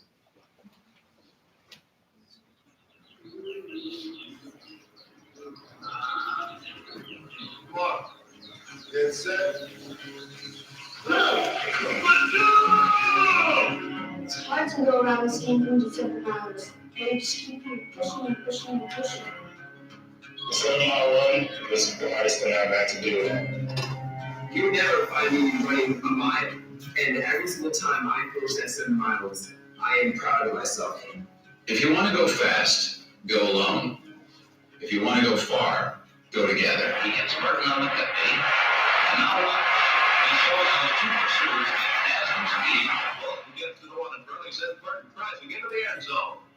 The life of Ron Burton is a fabled one. To the former Northwestern All-American, sprints all the way to complete a 73-yard scoring strike. Growing up poor in Springfield, Ohio, losing his mother at an early age, Ron faced what seemed like insurmountable challenges.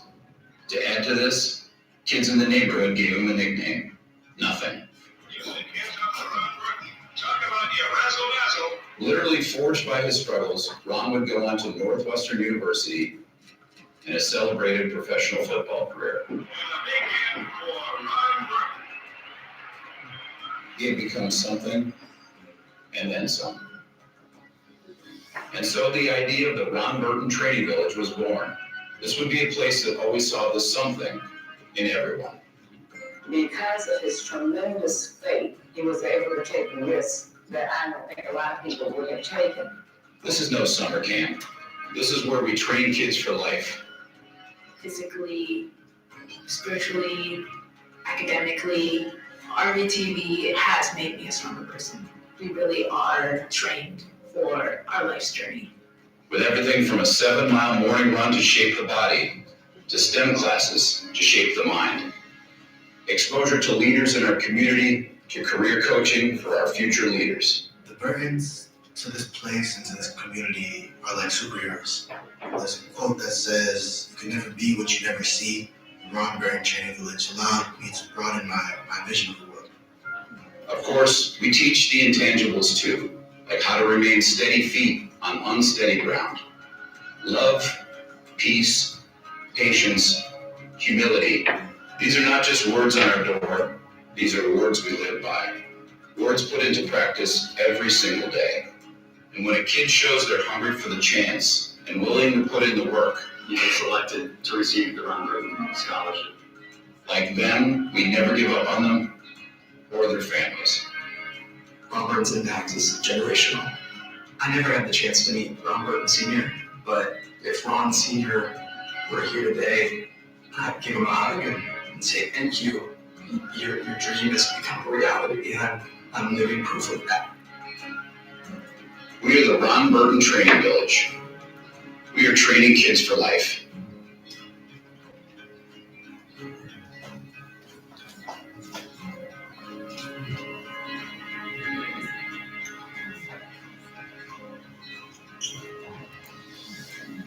Ron Burton Training Village. Your commitment today unlocks tomorrow's greatness.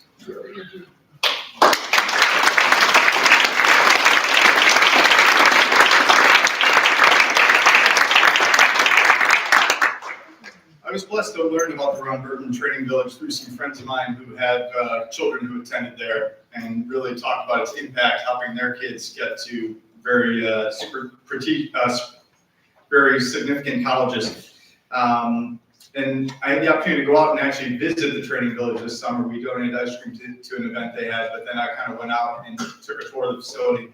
Just driving out there, it really is in the middle of nowhere. I'm not sure if my GPS was really working at the end. I just had to kind of guide myself, but it is a very spiritual place to reach.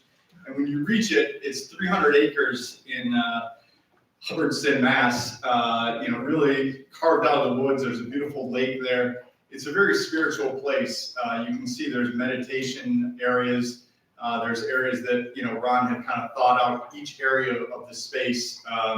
And what was amazing being there is kind of just seeing the vision he had. Ron Burton was this, New England Patriots star, went on to John Hancock, but, had this higher calling, this higher vision of giving back. And, I remember talking to Steve Burton this summer and just saying, like, being out in that space, looking at those 300 acres, it was like, when you started, it must have just been all trees and stuff. And he told me the story. He's like, yeah, we were out there cutting down trees in the summer, and, one of the neighbors came up upon us and was like, hey, what are you doing? And he's like, oh, I'm cutting down trees. And they kind of went up the road a little bit and talked to one of my brothers, and he's like, hey, man, what are you doing? He's like, oh, I'm clearing the road. And went up the road a little bit, saw their dad, and asked Ron, what are you doing? He's like, I'm building a village. And, it takes a lot to kind of have that vision of what he wanted to see. And I think it gives me some inspiration. I hopefully gives us all inspiration to maybe see our work as in the bigger picture of things. Again, maybe they were chopping trees, but really he was building this village. And I think it takes a village to raise a child. This village has raised, over 2,500 children a year, kind of giving them leadership through patience, humility. They're really developing our future leaders.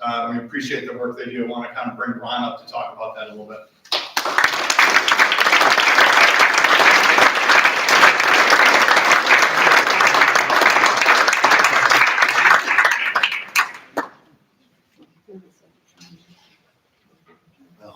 Thank you so much, Jason. This is really an honor for me and my family, RBTV. Race Amity. Wow. Lewis, Kate. I learned a little bit, but I never knew what kind of a man must he have been to inspire that many people. Oh, yes. To have a vision like that. I don't know how to express what this honor means. One, to be in the company of such distinguished honorees, but also to be honored like this at a time in our country like this and at a time in our history. So thank you. Thank the board. This is more special. It's a little bit emotional for me because this is what my father was all about. And when he was growing up, like the video said, that because he was so bad at sports and because he was so poor, and he went out for football in his 7th grade year with 55 other kids, and he was the only kid at school we could get a football suit to. And the kids said, even the worst athletes, even the nobodies, get a football suit. They get a uniform. But so you must be nothing. And when they see him coming down the hallway, they say, look, there goes nothing. They see him coming down the street, say, look, here comes nothing. And the tears would flow every day.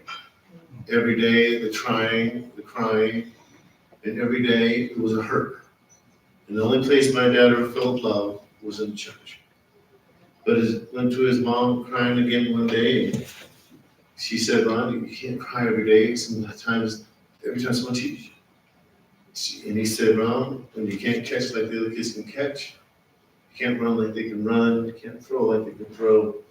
And they laugh in your face and they snicker behind your back and the tears just start to flow.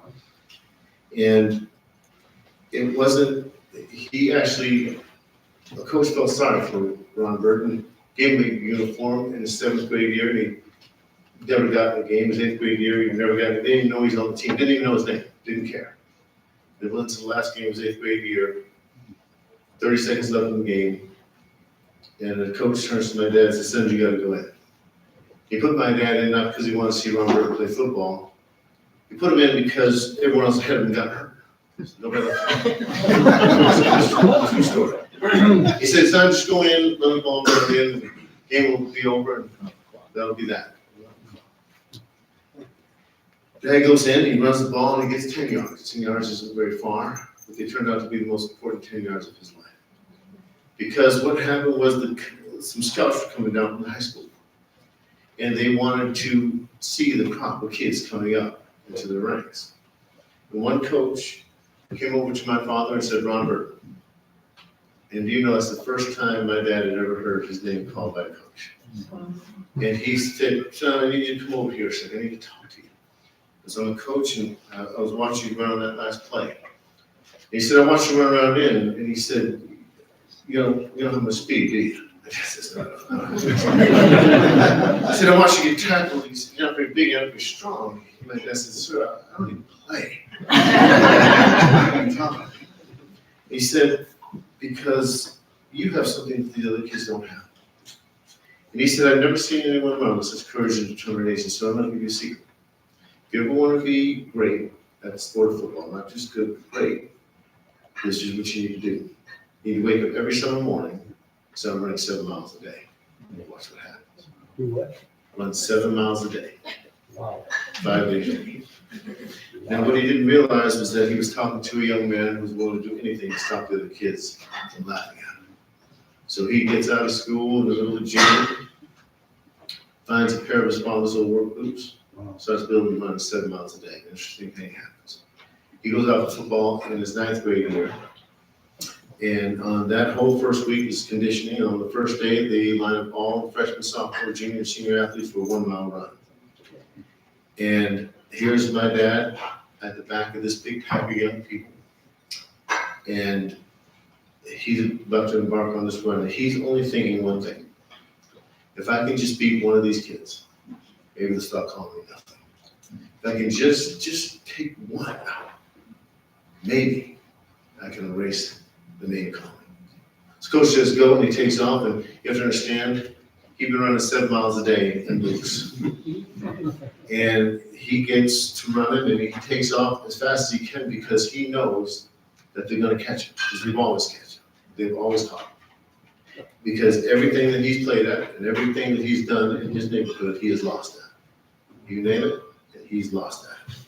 He knows they're coming, he knows they're going to catch him, he never looks back. And he gets to the half-mile mark, and he realizes, oh my gosh, I'm still in front, but I know they're coming. I know they're coming, so I got to speed up. What he didn't know was that a lot of the kids take the summer off. They go to bed late, they wake up late, they party, they drink, they smoke. They wait for 2 weeks ahead of time to get in shape for football. My dad had been running for 2.5 months. And he didn't know some of the kids had stopped and started walking. Some of the kids stopped, put their hands on their knees. By the time he came back in, he was so far ahead of the rest of the team. The coaches thought the rest of the team got lost. They weren't even in the picture. And that whole first week, he won every drill, and he won every sprint, and every lap.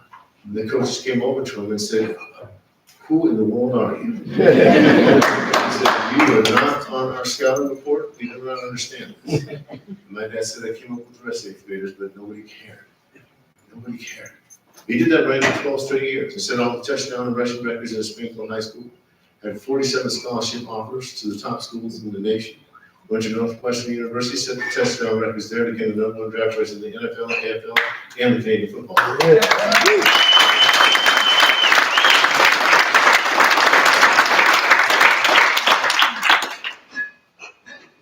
He has a great career with the Patriots, and then fast forward about 20 years and sits us down as a family. He says a long time ago, one person who didn't even look like me, took a moment to show me some love. Took a moment to say my name. Took a moment to say that, this is what you need to do. He goes, I've always dreamed of having a camp for kids who are just like me, or the ones that everyone says you don't have a chance. He goes, we're going to teach them how to not only train, but how to be kind to each other, how to love one another, so nobody teases anybody, and nobody puts each other down.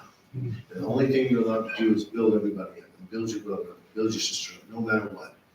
No matter what the struggle, no matter where you come from, it didn't matter. And so he set out, and you have to understand, he took all of his life savings. So back in the 60s, professional athletes had made a lot of money. Took all his life savings to buy 300 acres and start building a camp, a village. And 40 years later, and here we are, and every summer morning we wake up these kids at 4:30 a.m. and run 7 miles a day.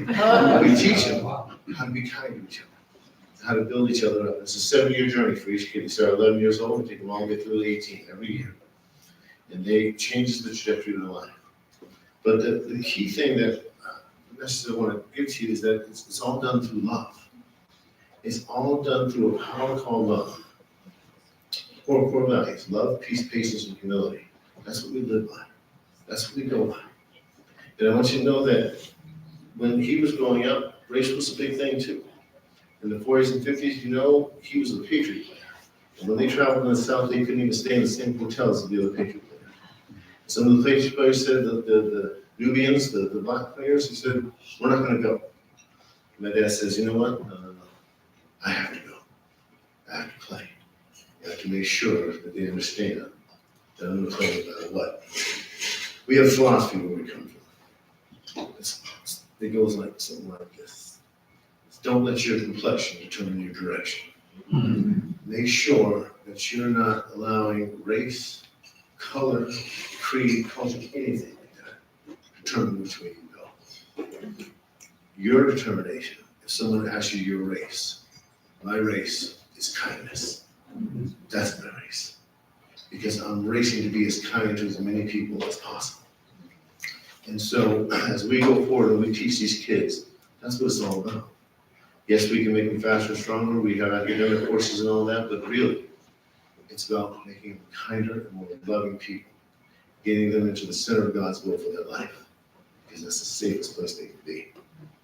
And so it is really with deep feelings that I express my love for a person in your dad that I never even knew. But I know just by the stories and by what I've seen here, people riding across the country, all these great people, that's extraordinary. So thank you so much for allowing me to have this honor. I accept it on behalf of my family and RBTV. Thank you so much.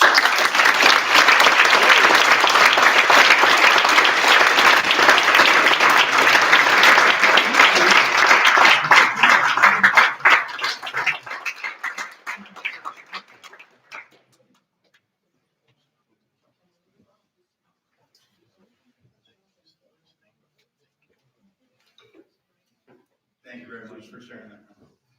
I want to bring up our chairman and executive officer, Glenn Fulmer. Thank you.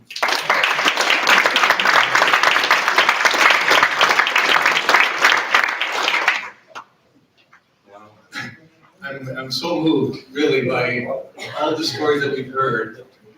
And I'm struck by something, that I hadn't really thought about as we were putting this program together, was this theme of fatherhood and the importance of fathers. It really struck me, and I just wanted to share that. And not just fathers, but figures in the life of youth, like Samaya was saying, that are not going to disappear, but they're going to step aside and empower that youth to show that they are leaders today and not for tomorrow or for eventually, And the story that Ron shared had so many of those same themes in it, So that's kind of what I'm taking away. I hope each of you found something to inspire you to carry on this work that we're all doing. And I'd like to just give one more round of applause to all our honorees tonight.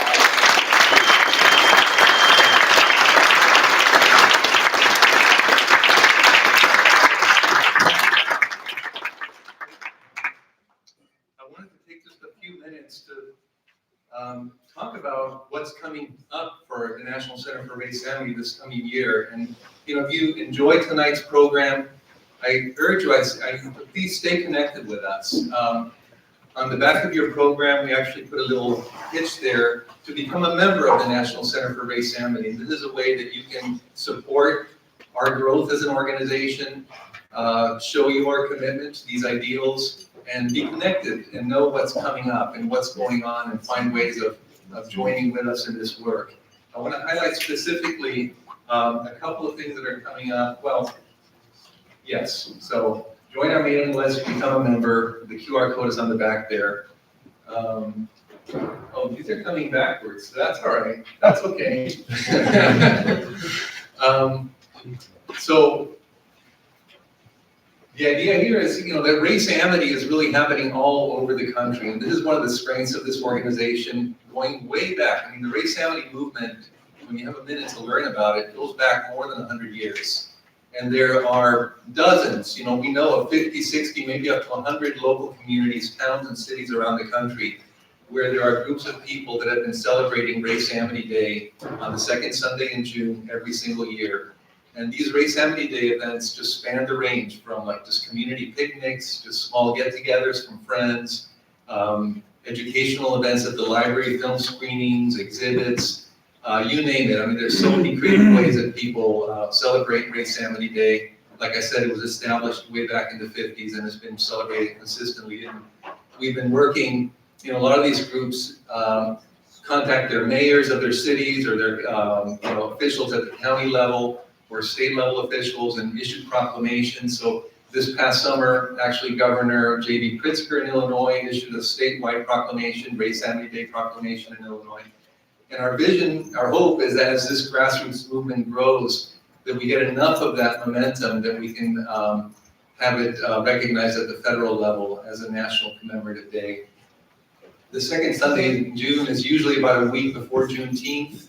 And so it's a wonderful way of leading up to Juneteenth, showing that this is a movement that involves all of us, that we all celebrate the fact that we can come together. So anyway, I urge you, if you're moved, to reach out, find out if there is a Race Amity group in your locality. Around Boston, there's actually quite a few. And if there isn't, then start one, you know, and it can be just a lot of fun and very rewarding. Our big news at the national level is we're opening our very first bricks and mortar center in Atlanta. And this was a project that Smitty worked on for about 5 years in conjunction with Marjan, who you met, a member of our board of directors, who's from Atlanta. And the story of this building is remarkable. I don't have time to get into it right now, but it's a block away from the Martin Luther King National Historical Park. It's the Sweet Auburn District. It's the historical birth of the civil rights movement. And this building was derelict. It was abandoned for some 20 years. And Marjan had the vision to do something to give back to the community, to build up the community. So she bought that building when it was a ruin without any idea of really what she was going to do with it. Turned out Smitty was down in Atlanta showing one of his documentary films at Georgia Public Broadcasting. And Marjan heard about it and met Smitty. And they visited this place together and just said, okay, why don't we, you know, let's start a Race Amity Center right here. And they tell this very touching story that they had gone up to the roof and they were talking about this, and suddenly a white dove just comes down and settles right in front of them. And Marjan says, you know, she's seen crows and pigeons and you name it, you know, and he has never seen a white dove before since, or, you know. So it was one of those truly moving moments that Smitty and Marjan shared, where they literally started crying together and saying, you know, we don't know what it's going to look like, what it's going to be, but we're going to do it. And the space has been renovated into this really beautiful performance space, exhibit space, seminar rooms, and an art gallery now. We had our first open house in January for Martin Luther King Day this past year, only less than a month after Smitty passed away. So he worked so hard to make this happen and then get really to see the fruition of it. His dream had been to bring those icons of Race Amity and have them displayed in that building. And So anyway, that was a little, I just said, Smitty, I'm gonna do this one for you, man. And I just went, I picked these up in Boston, I drove them down to Atlanta and installed them up in there, and I said, okay. So anyway, we're very excited. My wife and I have made a commitment to this. We actually moved from Chicago to Atlanta to head up the new center. And we're just really humbled and thrilled, to have this opportunity to, and really the sky's the limit. We're not sure, so our hope is to start regular programming in January. We're connecting this first round of programming with America 250. This is a national movement now, where there's a national organization that's really fostering a national dialogue around the 250th anniversary of the Declaration of Independence, which is coming up in July. And it's an opportunity to have the conversation that we've been having. Who do we want to be as a nation? What are our founding values? Where have we fallen short? And what is the work that still remains to be done? And so we're hoping to create a series of programs throughout the coming year dedicated to this America 250 theme to really foster dialogue around these issues. So many of these programs we're hoping will be hybrid, so that we'll, if you can come and join us in Atlanta, fantastic. And if you're not, then many of them you'll be able to participate remotely, online. So we invite you to go to our website, sign up to the newsletter, stay connected, stay informed about these things that are coming up. And got a couple more items that are really happening right here in Boston. The Boston Race Amity Arts and Music Festival, this coming year, this has been done the last weekend in July on a Saturday at Fennell Hall Marketplace for 4 years now. And every year it grows in size and dynamism. Shout out to the team.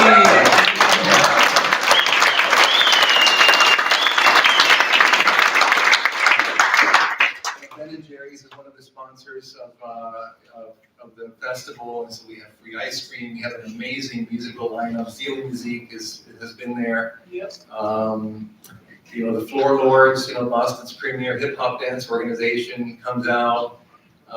This year we had a second stage that was for youthful and up and coming artists like it. And I understand that there's a third stage being planned for this coming year. So the folks there at Fennell Hall love the festival. They really feel like it does what it's really intended to do. On a typical summer weekend, we have 25 to 30,000 people mingling around there. Well, now they've got something to do and something to learn and something to be inspired by. And we have the art project. We have exhibits about the history of race amity. We have a petition to sign, so we really try to make it an opportunity for social action and learning. Tentatively August 1, I don't think that's a final date, but that's the tentative date right now. So we encourage all of you to put that on your calendar and come on out this coming year. And finally, every year now, for several years, we've been doing a Race Amity Leadership Symposium at the Lenox Hotel in Back Bay. The Lenox has been one of our supporters and sponsors, and they offer us this beautiful space, their diamond ballroom. And we've had 50 to 75 leaders of education in the corporate world, nonprofit. And we spend a little more time than we had today. The symposium today was a little curtailed because of the time restraint, but when there's a little more time to really dig into some of these issues, have more questions and answers, more engagement with the ideas and their application in real world settings, like in organizational change, in your school, in your workplace. So that's our goal. And really what makes this stand out as an event is a lot of times when you go to these things, they're single sector. You meet a bunch of other educators if you're an educator, or you meet a bunch of corporate executives if that's where you're coming from. But here you'll see people from all walks of life, and somehow that enriches the conversation and makes it richer for everyone. So those are two Boston-based events that we certainly hope you'll be come out and support. Yeah, become a member.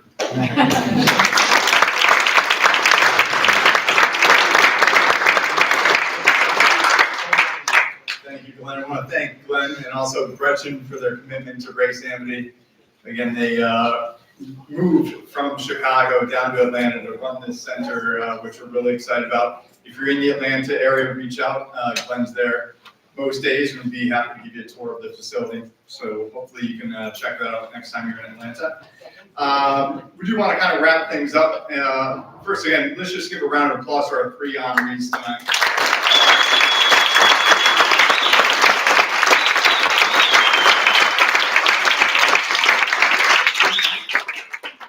Remind of Smitty's words that, the time for Race Amity is now. There's so much in our country, so many forces working against us, trying to divide us. And Race Amity really is about us coming together as people. So, think about this evening, think about these inspiring stories, especially the youth and how they've come together. We got a lot of youth here tonight. Let's give it up for the youth.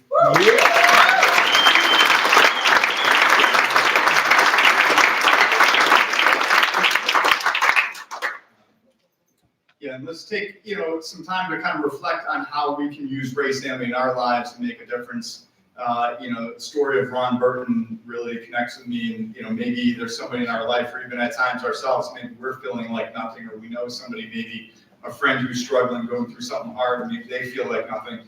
Let's reach out to them, be that person that reaches out and kind of lifts them up like Ron was lifted up. Let's use the Riders for Race Amity in their work. Sacrificing their summer to kind of explore race and kind of teach others about Race Amity. And then Randy's work of unity, kind of bringing people together, spending her life work on that and then handing it off to Race Amity for us to continue her work. Again, just want to really say that my heart's filled tonight with everyone coming out to support this night, support our friend Smitty and the vision he had. It really blesses me to be here with everyone. I just want to thank you for your time.